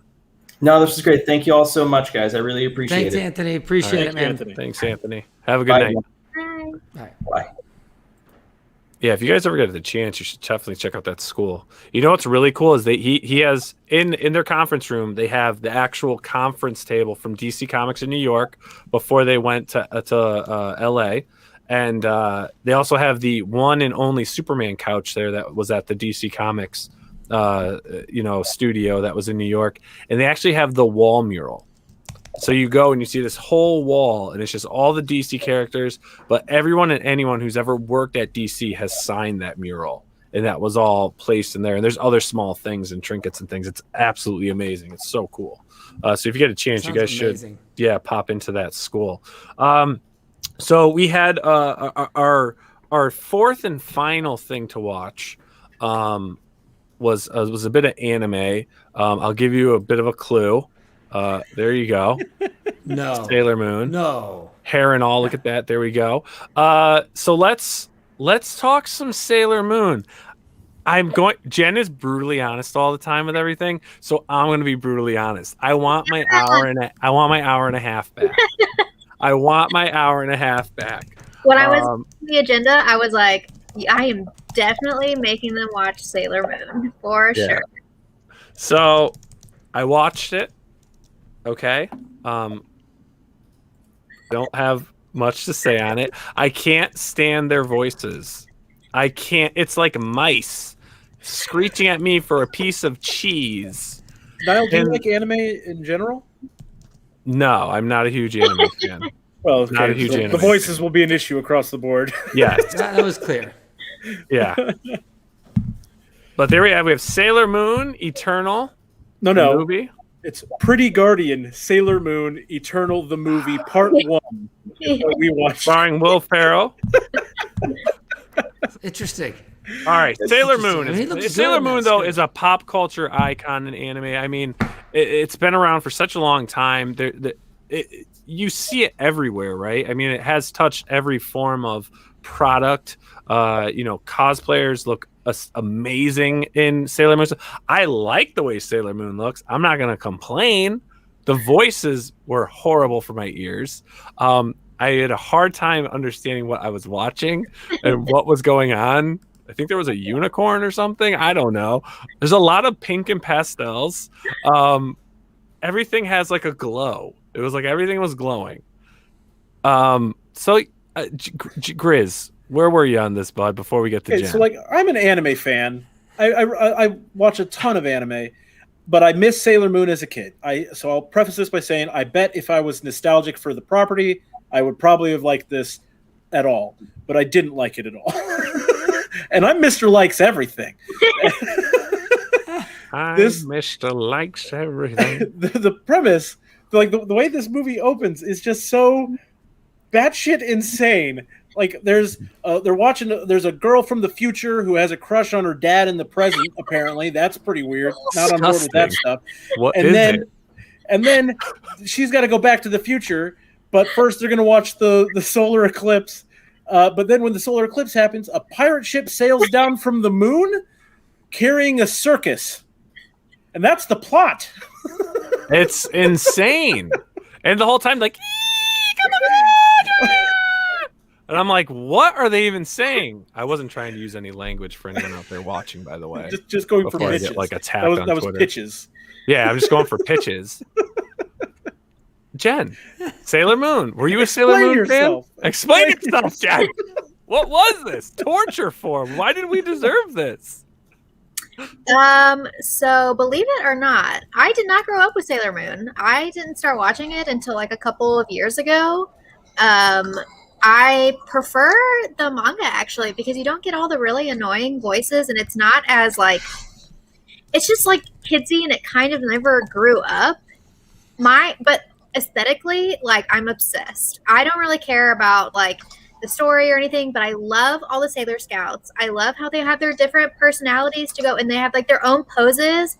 I love the poses. The Magical Girl transformation is like, I live for that. They spin around, it's their silhouette and all these ribbons and water and all this crap like goes around like that. It's truly magical. And it did create like a whole genre. There's tons of Magical Girl stuff that has come out like since then. So aesthetically, I'm super obsessed with Sailor Moon. So, but it's like uncomfortable to watch. Like I see like a grown woman and a girl transforming, and they're like doing all this weird stuff. And I'm like, this doesn't like. I don't feel comfortable watching this. Like this isn't right. This isn't right. I know that the transformation. Where are you with this? Oh, yeah, He's like, ahead, guys, I'm just gonna type. I'm busy working. There's an awkward feeling that comes. I agree as dudes when you're sitting watching Sailor Moon, there's a slightly, pedo kind of feeling. Slightly like I'm in the wrong place. I walked into the woman's restroom. I need to get out of here. It's one of those kinds of feelings. And I know, listen, I have 25 nieces. I know they love it. But wait, what? 25 nieces? I'm kidding. I have 27 nieces and nephews, and 23 of them are little girls. Wow, you are a busy family. Busy family. Yeah. But yeah, I just there was like was weird. Like my wife would like walk by, and I'm like, I have to watch this for the show. She's just like, I'm like, it's such a waste of time. Yeah, I have to watch it for the show. I have a question. Just like, what are you watching? And like, especially like this like little girl with purple hair is like transforming, and like she's like, what are they doing? I'm like, I don't know. I don't know what's going on. I know that the transformations are like this iconic thing from Sailor Moon. I understand that, but also, am I the only person that sees these transformations and think, oh, they wanted to save on like how much writing they actually had to do, so we're going to reuse this canned animation every couple of minutes again and again, just so that we don't have to draw as much. Am I the one who thought that? It did bother me, like when Chibiusa and Usagi, they do their transformation and they have those weapons, but then I was like, oh cool, next time they'll use like a different weapon, they'll do a different pose. No, so as somebody who that's my favorite part, the fact that they kept reusing the same thing, I was like, you took all the fun out of it. This is the only reason why I was watching it, and now you've ruined it. Yeah, well, TJ James says worked for Filmation for years. For sure. Yeah. But let's get to the point, though. Did you enjoy watching it, or did you enjoy the style of it, Jen? I enjoy the style of it. I definitely, Sailor Moon is not something that I didn't grow up with it. I don't have the nostalgia. I don't think it's particularly great, but I have super like respect for it, and I enjoy the aesthetics of it. So to me, it's like visually worth watching because I do like enjoy that. Yeah, I know. It's just I mean, for sure. About their outfits, it's so fabulous. It wasn't a bad looking movie by any means. For anime movies, the animation was good. The animation's good. State of the art anime. Never changed. It's the same. Yeah, it was just very like glowing. Everything just had a glow to it, you know. And just so confusing. It was so confusing. Like Lisey's story was like a mind F for me, right? This one was just like a trip. Like I don't know which mushroom I ate wrapped in what with the LSD and the ecstasy. But I was like, it was like I was licking like, chair legs. It was crazy. You should probably not put the licking and Sailor Moon together. See, that's the thing. That's what I'm saying. It throws you in this world. It puts you in a dangerous place. As a dude, as a man, dangerous. You gotta have to like, it's dangerous for me. I gotta keep it arm's length here. What was number 5 on the agenda? Number 5? Yeah, we should. Yeah, because Sailor Moon is already getting us uncomfortable. Oh, we got to head into our comics, but we have. But there's something about Sailor Moon that doesn't make me uncomfortable. Yes. Okay, and that is the amazing cosplay that you do get from it. That's true. And first up in our cosplay, I can't even talk. Right here we got Princess Serenity. Yeah. So I guess Princess Serenity is kind of like Sailor Moon's final form. If she were like a Pokemon, or like when she really powers up, this is kind of like the character that she turns into to like save the day. But it's definitely one of the most like iconic. Like obviously their Sailor Scout uniforms are the most iconic, but this is definitely probably like the most cosplayed. And people have done like really beautiful imagery and scenery, which I love that about Sailor Moon. People really take that aesthetic and put it in this high fantasy setting, and just makes like really great photography. Yeah, no, it does. I mean, that is incredible. Like, if we really talk like cosplay, I mean, look at the elegance of this, and this just looks like a massive undertaking. At least the angle of this shot makes it look that way, with the wings and the dress, the hair, everything. Yeah, Pagovska is actually the photographer. She is Russian, and all of her work is super amazing. She's very good at making like really epic, memorable photographs out of some of the best characters. So, and then we've got Chibiusa and Black Lady. Yeah, so this is the little girl Chibiusa. She does turn evil and becomes a Black Lady. So and she like becomes an adult randomly, like for that. So this is like the two. I thought this was cool. Is the before and after. Yeah, and she does eventually get turned back. Princess Serenity changes her back to Chibiusa. So I was reading about this like all day, trying to get like it's so long. It's such a long story. There's so many characters, trying to get like all the details and story arcs and everything. I think that was part of my problem with it, was that there were a lot of characters that clearly had backstories that I knew nothing about. Yeah. And then we have Sailor Neptune and Sailor Uranus. Right. So for Pride Month, I definitely had to bring this up. This is their two Sailor Scouts that are gay. They fell in love, and they have like tons of imagery of them together. It's like super beautiful, a very romantic storyline.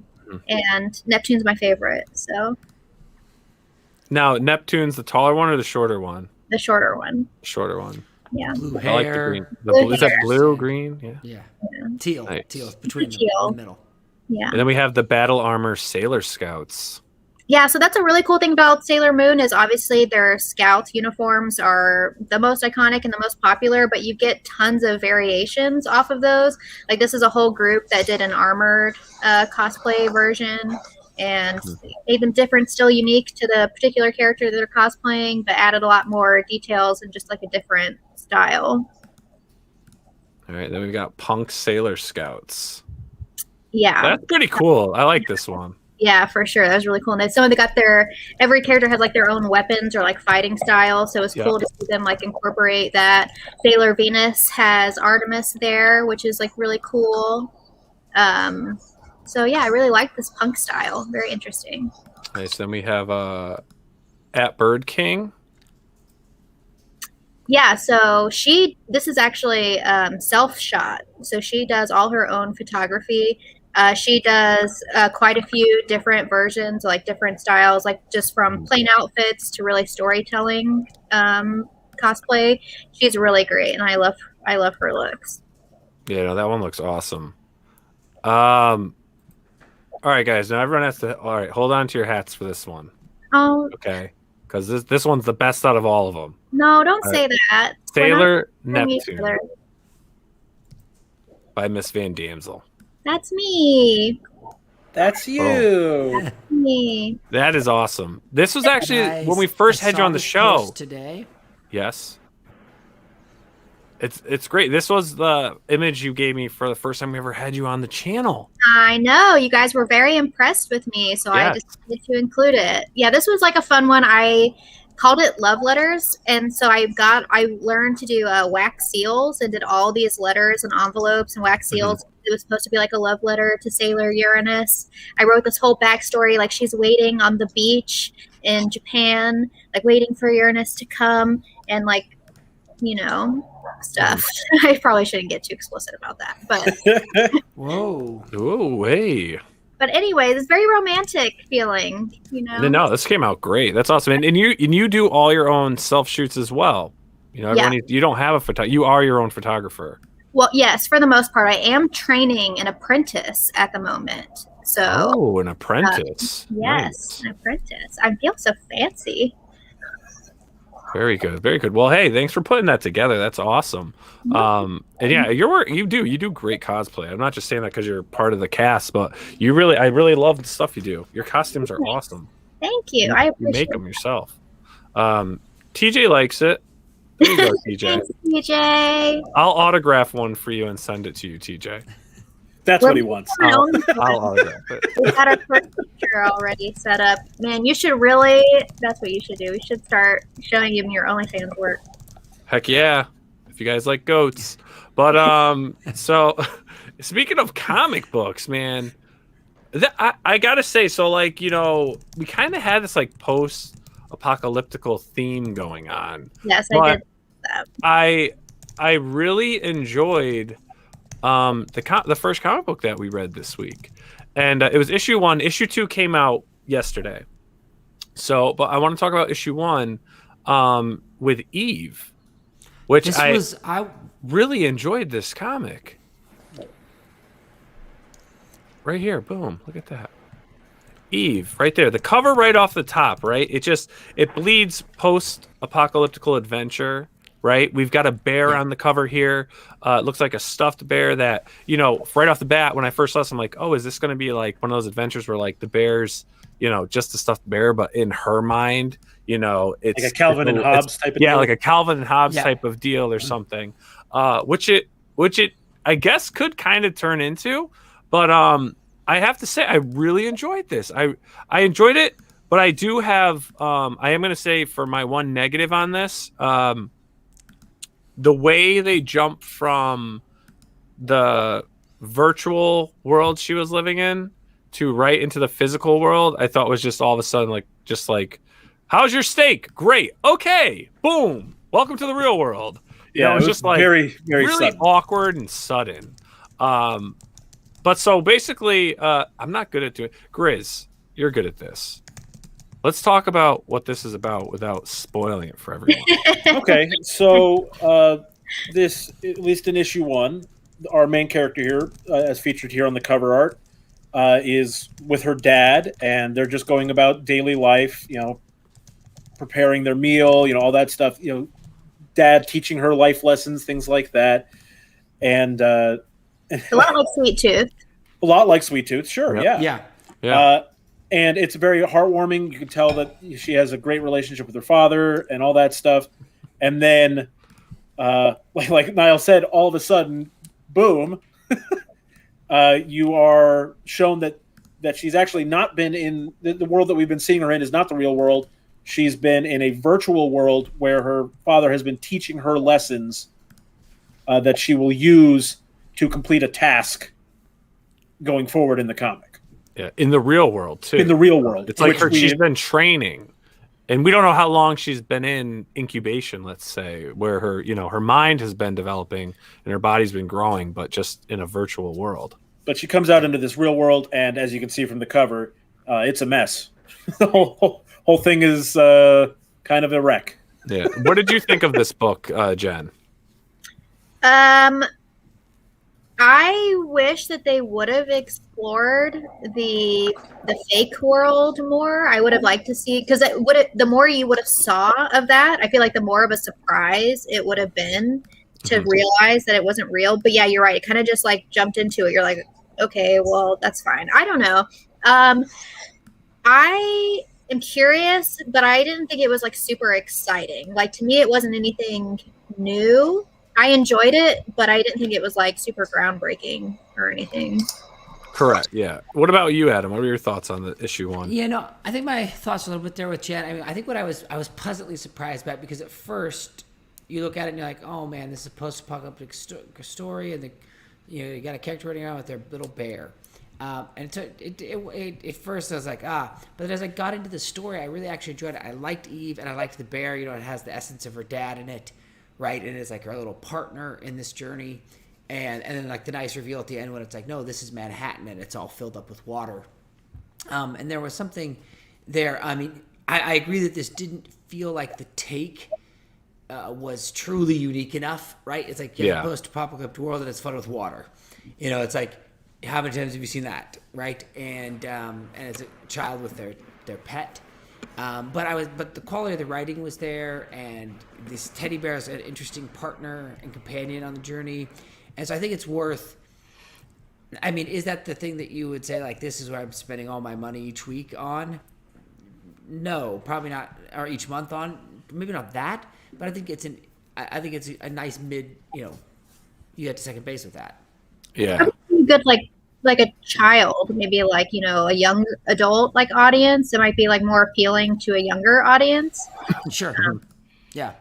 I agree. And because the writing's pretty good. It's not great, but the writing is pretty good.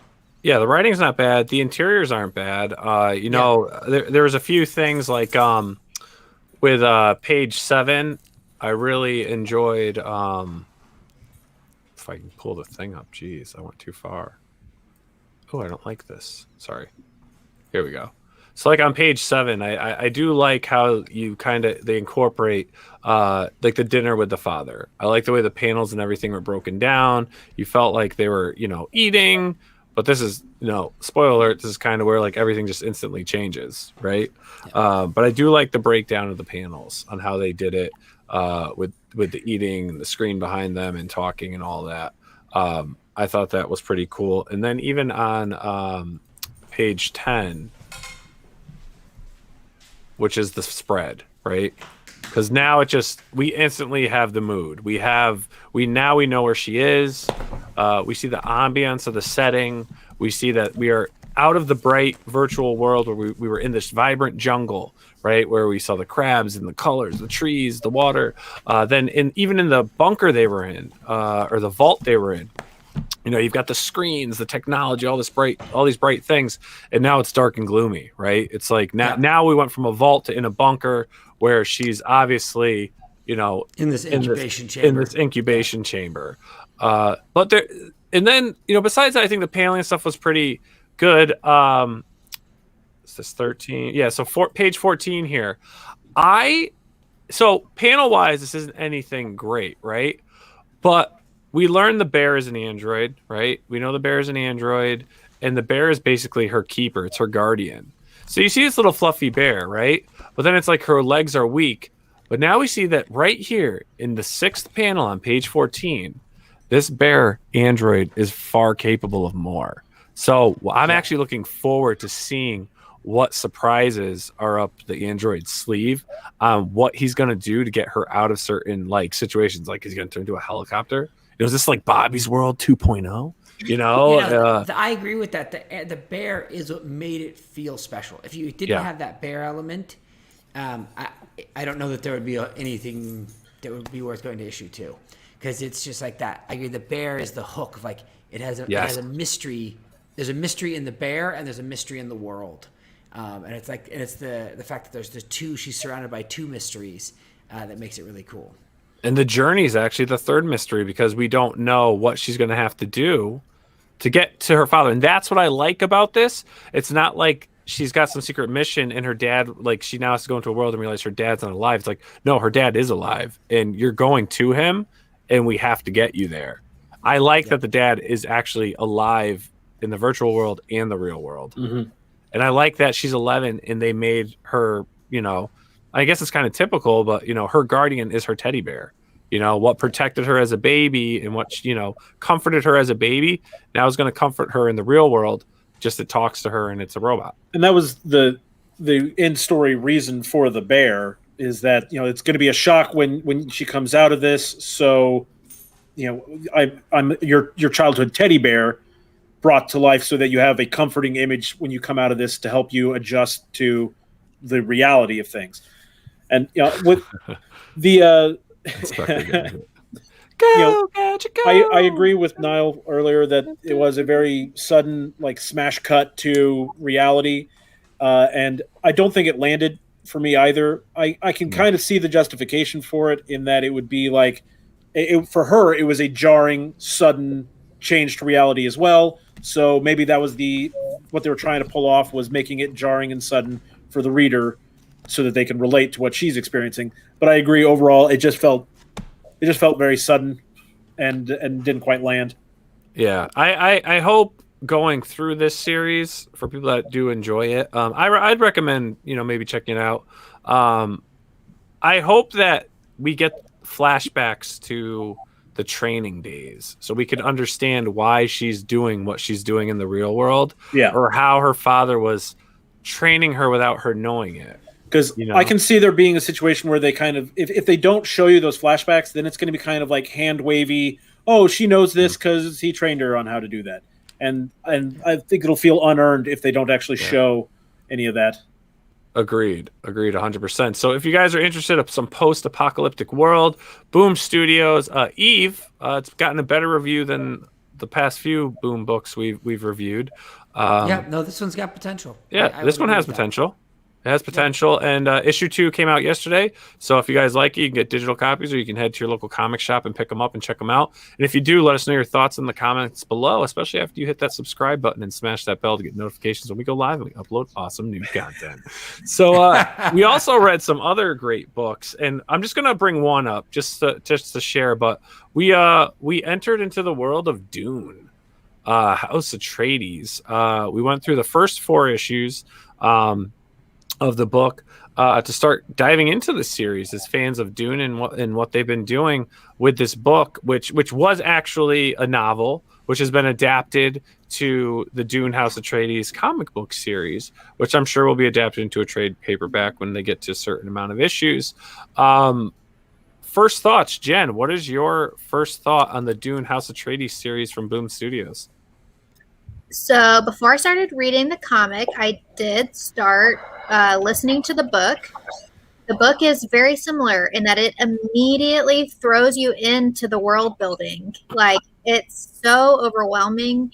They immediately hit you with all these different planets and all this spice, but they don't really explain what spice is. So if you don't know anything about Dune, you'd probably be pretty confused. They immediately hit you in with like all these different characters. It's definitely can be really overwhelming, but I feel like that's how the Dune series is, like, period. There's a lot of dialogue. So this is not for like the casual reader. I think this is something that you need to like be mentally. You need to be a fan of Dune. I mean, maybe. I thought it was like interesting. I am curious. It's kind of like Dune's kind of like Game of Thrones-esque, where it's got a lot of like political stuff. As long as, like I said, spice is definitely the unique thing to the Dune world. So yeah, I guess I think if you're into Dune, you will really like it. But if you're just kind of like a casual reader, it might be a little intense. Yeah, I agree. Real quick, flash question, Adam. Your first exposure to Dune. So, the very first time I read the book when I was maybe 13 or 14 years old. So I've read it. I have a history with it, and then I also played the Dune video game when I was also a young teenager. I was fairly impressed with this comic book. Once again, I'm coming from somebody who knew Dune. I liked where it was going. Once again, these are like kind of like bees. Like Eve and Dune, I think, had a similar, like, they weren't like, you didn't feel like you were sitting there reading Watchmen, but you felt like you were reading something that was entertaining and an interesting comic. I think with both. And I think this was, this like way into the story, it's breaking up the houses. I think it opens up for a big wide world of fun exploration of the various houses and the lore of Dune. Is, I guess, maybe the one weakness I feel like is the world setting is really quite engaging, but I don't think I'm in love with any of the characters. Yeah. Right, Jen? I don't know if you felt that. It's like it's fun because I know Dune. If I didn't know Dune, it's not fun because I don't have any characters that really get you. At least for me, that don't feel like they've really taken you into this. Mm-hmm. That's its weakness, I would say. Yeah, I'll be honest. As far as the book goes, again, I think like Jen was saying, it's a heavy dialogue. Okay, but I'm not in love with the interior artwork in this. Yeah, book. I don't like it. I'm not. I'm like, okay, yeah. Yeah, I'm like, oh, maybe it's kind of like a throwback to like the 80s style, more of an 80s style interior. But I was like, I'm not in love with it. Like there's almost like you'd hit points where like the characters felt like there was so much detail in the drawing of the human figure, but the background was so flat. And it's like we're in these elegant, basically we're in these palaces that they keep showing these scenes in, for the different houses. And it was just, I felt like, the backgrounds were flat to some of the dimension of the characters, or then it was just like too much dimension or lack of. Grizz, what's your thoughts on the books? Well, so, I don't have any prior experience with Dune. Obviously, I've been aware of its existence for a real long time. I am looking forward to Denis Villeneuve's Dune movie that, is coming out soon. And I'm excited about that because of Denis Villeneuve more than Dune itself. But that being said, I was interested to try this comic because I thought, well, maybe this will get me really into the franchise before the movie comes out. And I don't think I'm going to pursue this going forward because I don't have a rooting interest. None of the characters really jumped out to me as like, this is the guy I'm going to get behind. Also, I don't know who I'm supposed to like at all. I mean, that's what I'm led to believe, but, I don't know. The other issue I have with the artwork is that I have a hard time deciphering how old some of the characters are supposed to be. Yeah. Like, I don't know what it is about it. Like, there's certain characters, like the one here in this picture where he's doing the poison thing. In some of the images, he looks like he's much younger. And then you see in these ones, he looks much like older. An older, man of in his 50s, maybe. Yeah, and it's pretty inconsistent on how old these characters look. And that made it even harder for me to discern one character from the other because it is just they hit you with so many names so quickly. Well, that's why once again, Jeff, it's like the character is its weakness. Like it was fun for me coming from a Dune background to kind of see how this is playing out. But I agree with you, the character part of it is weak. It didn't anchor you to a character. You could clearly know who they are, their age, and their personal struggle, and like let's drive you through that. I like TJ's comment. The art looks like a bastardization of Mike Grell and Norm Brayfogle. Agreed. They probably don't know who they are, but I understand, TJ. I understand you, TJ. Smile and nod. So let's game it up, Grizz. Let's game it up. Okay, yeah, let's talk some gaming. Today was the pseudo kickoff of E3. They began today with Summer Game Fest. Jeff Keighley's, it's going to be over the next couple of months. There's going to be announcements made for Summer Game Fest. But this was the kickoff live stream, and they announced a whole bunch of stuff or showed new trailers for a bunch of games that have been previously announced.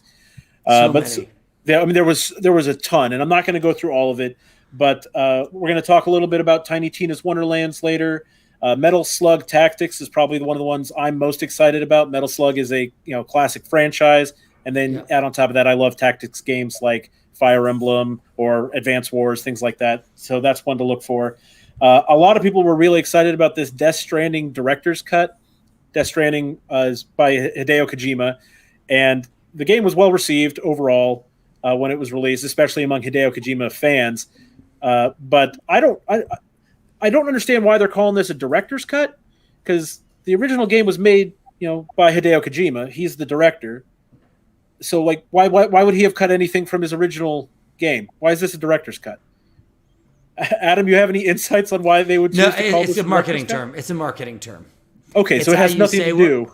It's like the Snyder Cut. It's a way to re-release something with additional material, whether fabricated now or on the cutting room floor, and to sell it to the audience. Okay, because to me it implied, I was thinking like Blade Runner, where you have the final cut, which was a not completely different, but a largely different experience from the original Blade Runner that was released in theaters. Totally different experience. Yeah, so I'm a little confused by the labeling there. But yeah, so they had some other big games. There's a new Among Us game mode. Among Us is one of the hit games from the last year. It took off during COVID. But yeah, so the stuff that I really wanted to focus on was Tiny Tina's Wonderlands. Big time. And I wanted to talk about Elden Ring, which is the biggest announcement of the day, and they saved that for last. So let's start with the Tiny Tina's Wonderlands. This is a new game coming from Gearbox, the creators of Borderlands. Yep. And Borderlands is, a looter shooter. They kind of, they weren't the first loot-based game ever, obviously, but they really took it and ran with it, and it's an iconic thing in the franchise. And so now they've got this great spin-off, Tiny Tina's Wonderland, where they're taking the character Tiny Tina from Borderlands and breaking off into a fantasy realm. So it's a looter shooter D&D game. Did you guys get a chance to look at any of the stuff that they showed from Tiny Tina's Wonderlands? No, I did not. A little backstory. I met with Gearbox to write Borderlands back in the day when it was back to issue 1. Gearbox Studios have had kind of a deep love of that franchise. In fact, when I first met with them on it, the game looked absolutely nothing. It was not cel shaded. The characters didn't look the same. But I'm excited to see what happens here with Tiny Tina's. I feel like this is especially ultimately because the art world of it seems like it's taken heavy metal and smashed it with Borderlands. Yes. Which is in my mind, how could you level up Borderlands? Or you add heavy metal? And so very excited about this game. I think this to me felt like the game of the best. Well, I think one of the good things that Gearbox has done with the Borderlands franchise in general they've done a great job with casting excellent voice actors for their roles. Makes a lot of really memorable characters, and it looks like they're going to be doing that again here with Tiny Tina's Wonderland. Andy Samberg is one of the lead roles. Wanda Sykes, Will Arnett, and then Ashley Birch, who was the voice of Tiny Tina in the original franchise, is returning as Tiny Tina for this. So I'm really looking forward to that because I am a Borderlands fan. It's just mindless multiplayer fun with your buds, and I can't see Wonderlands being any different. And it's also just really funny. The writing is always really humorous. Jennifer, you disagree? You didn't like the writing in Borderlands? I don't like Borderlands at all. I think Claptrap is one of the worst abominations to ever have existed. So annoying. I cannot stand it. Well, so, maybe Tiny Tina's Wonderlands will be more your speed because I don't imagine there will be a Claptrap in it. I like that name. I'm all about it. And then the last thing I wanted to talk about was Elden Ring, which is the new game from Software. The fans of the From Software games are the most diehard, loyal fans for any franchise ever. Honestly, they're a little hard to talk to because I'm not personally a huge fan of the Demon Souls, Dark Souls, Bloodborne, but these guys are really into it, and people were pretty stoked about this Elden Ring game being shown here today. They got a release date coming out in January. I love that. TJ saying, "Can't believe Jen is holding back." Sorry, guys. But yeah, so this game's coming out in January of 2022, so it's not too far out. But if you are a fan of the Soulsborne style of games, this is the next one coming. And from what they showed, George R.R. Martin. Yeah, so George R.R. Martin's writing on this as well. Finish your other book, George. Yeah, don't be writing this video game. One of the funniest things I've seen, I think it was Jason Schreier, who writes for Bloomberg Gaming, said that this game took took all the best things of the Soulsborne franchise and combined it with Game of Thrones, in that it's been announced for like 3 years and we're still not sure it's actually ever going to release. Even with a release date, no one believes it's actually coming out in January because of George R.R. Martin and his history. This looks awesome, though. This looks beautiful. Yeah, and the cool thing with these Soulsborne games is the creature design is all really, like, they're kind of creepy, but not necessarily to the extent of being like a horror movie. I give it like a Pan's Labyrinth sort of. Yeah, it's not like Silent Hill creepy. Right. It's really cool, and the extremely challenging gameplay is what people really love about this franchise, or not franchise, these games from Software, because it's all about timing and you moving at the right moment. And once you learn the rhythm of these boss fights, you can master any of them, and that's what people really love about these. So this is the one I think was probably the biggest highlight of the day, kicking off E3 with a title that everyone was hoping to hear about. Now, will this be released on what? Is this PC, console? What is this going to be This released is going to on? be on PS4, PS5, Xbox One, Xbox Series X, I believe also on PC eventually. I don't know if that's coming out in January, but I'd have to look into that. Gotcha. Very cool. Well, guys, I've got to run. I appreciate you letting me hang with you guys tonight here. I Definitely love reviewing the pot. I love reviewing the week. And I'm glad you covered this here, Jeff. I'm glad because this has been the topic all day because I'm involved in producing EA Play Live, and so this is this has been all the talk. Well, I'm looking forward to hearing what you've been working on once EA Play happens in July. That's right. All right, Long thanks, way to go. guys. All right, Adam, have a good one. Bye. Thanks, Adam. Bye. As always. All right. And so now I'll finish off our little gaming segment with my indie game recommendation of the week. Oh, go ahead, Jen. I wrote down some games that I'm excited for. Oh, yes, please. Yes. Tell me, Jen. Okay.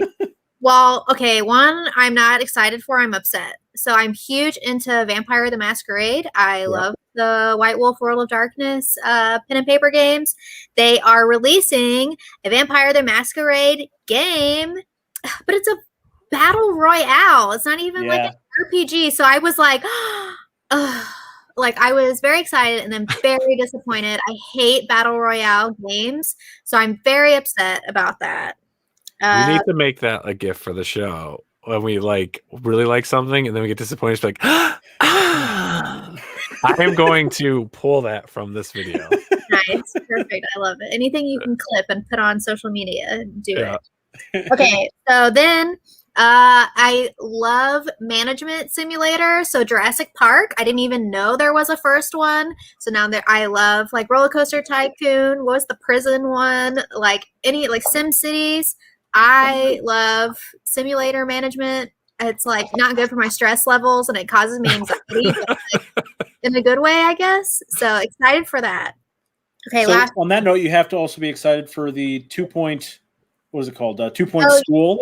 2 Point School. Yes, I did write that down as well. So Yeah, I don't know. School seems kind of boring, but I'll definitely play it anyways. Because I mean, it's a simulator where you are running a university, which is, it could be interesting. I mean, I played The Sims and I like the university expansion, so maybe something like that. Okay, last but not least, Amazon is producing an MMO. Yeah.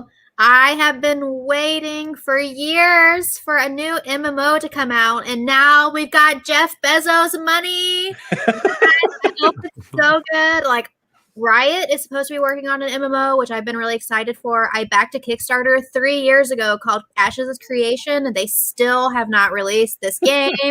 So potentially my next MMO will be, it's called Lost Ark. So super excited. Hopefully it comes out like one day. I have the MMO dream. One day we'll get a good one again. One day. What's the last MMO that you thought was really good, Jen? We have to go way back. Okay, if you don't include World of Warcraft, because that was my first MMO. Everyone loves World of Warcraft. In fact, I believe that they just released Burning Crusade on Classic. Yeah. It's weird. Okay, so don't get me talking about MMOs. So Rift was really awesome, but only because their classes, the class trees were so cool. There were like 4 different types and then like 10 different classes, and you got to pick 3 and then make your own. It's the most customizable character like class system ever, but the game was like really boring, so that sucked.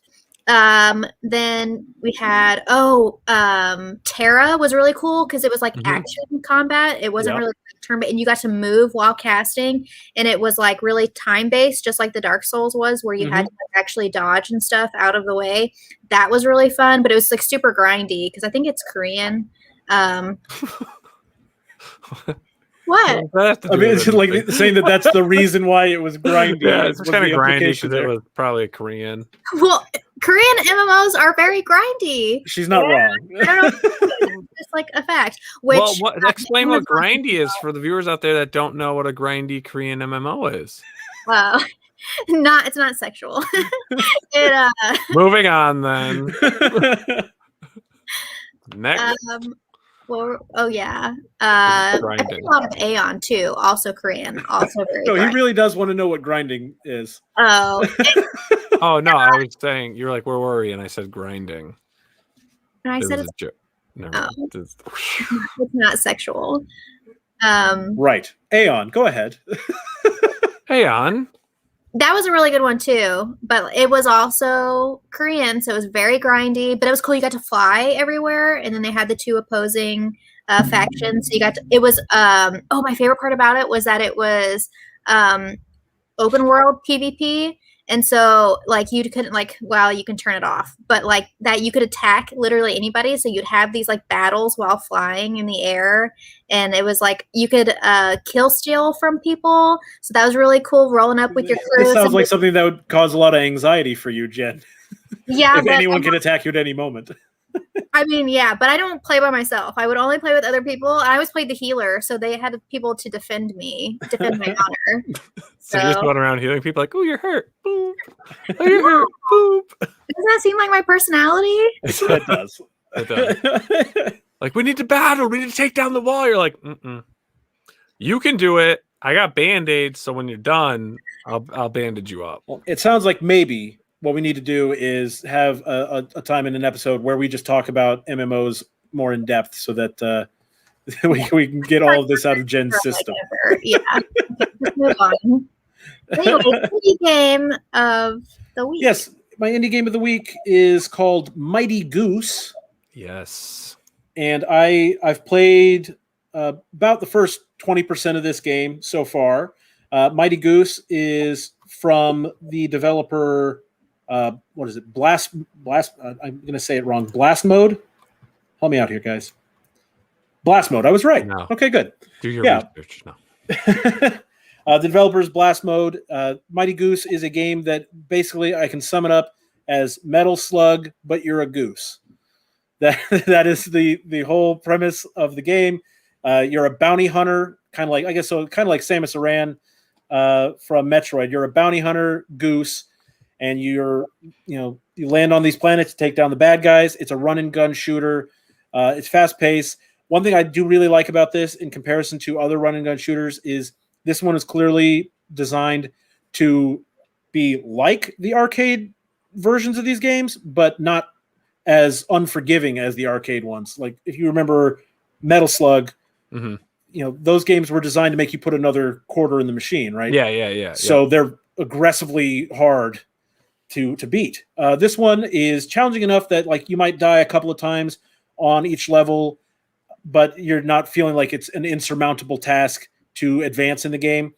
They have some cool things like you have a companion. You unlock additional companions throughout the game.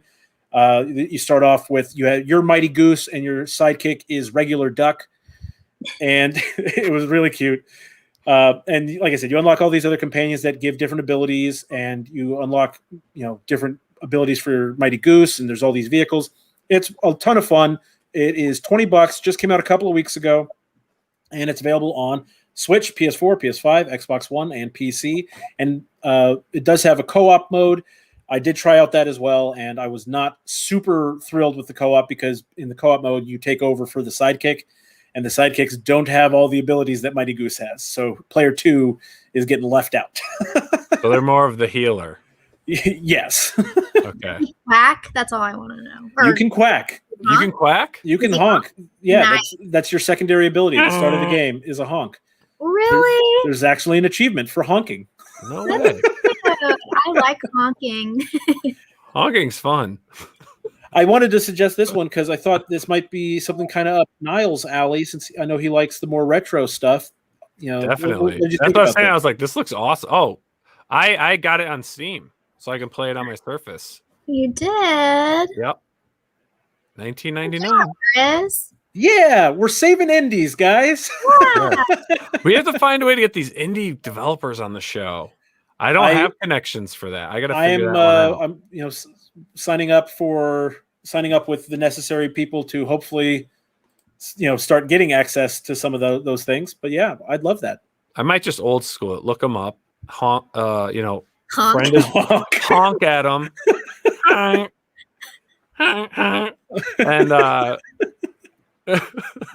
And then just try to friend them all on social media and make them talk to me through DMs. But yeah, my friend Grizz, he plays games. And there's Jen, she's a healer. And she honks. I hug? You honk. Honking. I love honking. Not hugging, honks. We know you're like, you have a bubble, right? Where you hate everything except your sack. And honking. No one can go in the bubble. You like honking. I do like honking. So, yeah. Honk it, Grizz. Honk it. Honk. Mighty Goose. Quality stuff there. Everyone's goosing. But we don't just use Nile and geese in the same sentence. What? TJ, you crazy. I don't even know. It's past your bedtime. Thing all over again. What's that?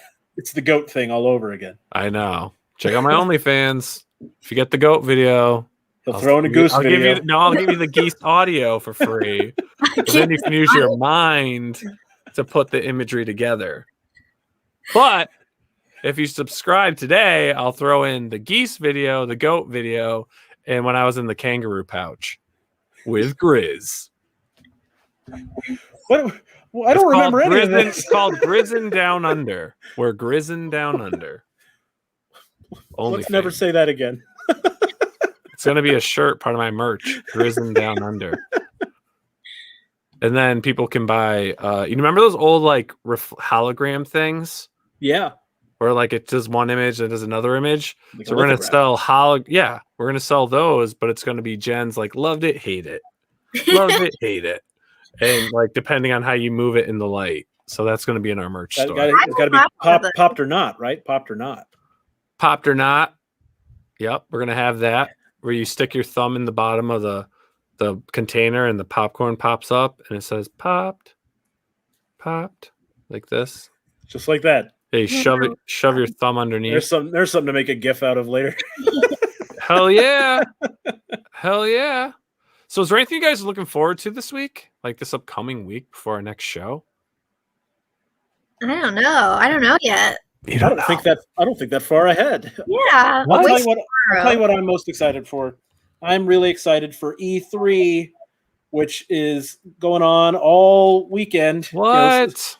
All weekend through the middle of next week is E3, where all the big gaming announcements of the year should be made. I'm very excited for that. Do you have any predictions? Do you think that is there something that's going to happen that you're about to lose your pants on? I mean, we kind of talked about it a little last week. I do think we're going to get the Switch Pro announcement. I think that's garbage. I think the Switch Pro is going to be garbage. Well, why didn't you say so last week, Nile? Because I've had more time to digest it, and it's going to be freaking garbage. I'm going to buy that garbage. I probably will buy it too, but it's still garbage.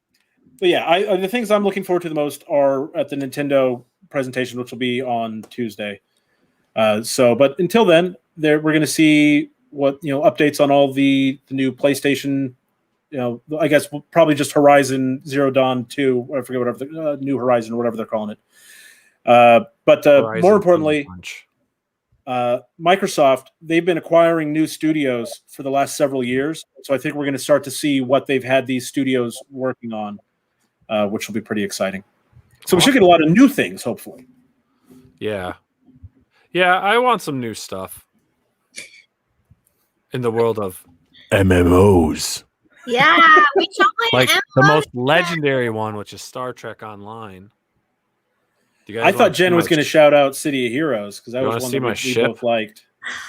It was so basic. Like the character customization was cool, but then all you did was run the scenarios or whatever, just like over and over and over and over. And then it got so people were so high level that they would just like one shot everything. So you kind of I basically made like Sue Storm in there. Well, she couldn't go invisible, but it was a force field. That was very cool. I love support classes, not just healing classes. So that was like a straight support utility.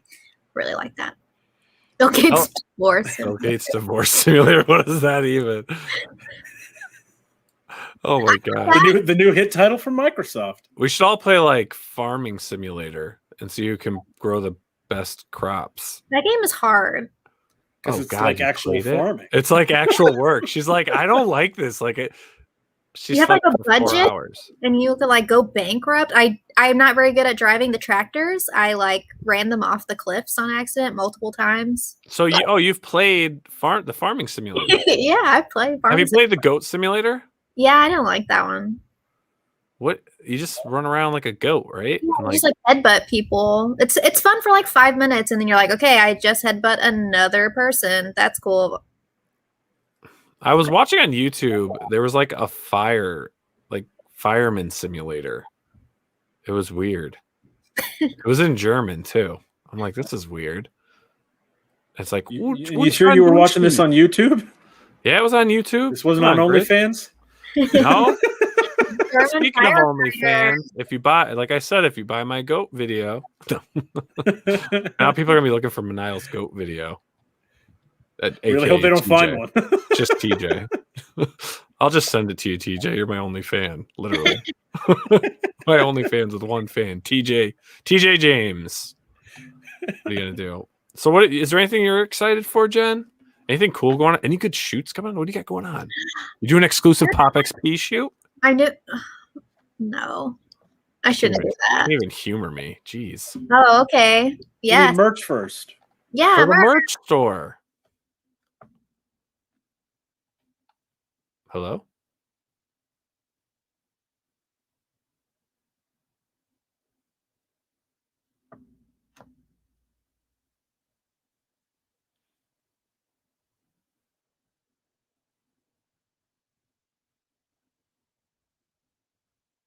Are we still live?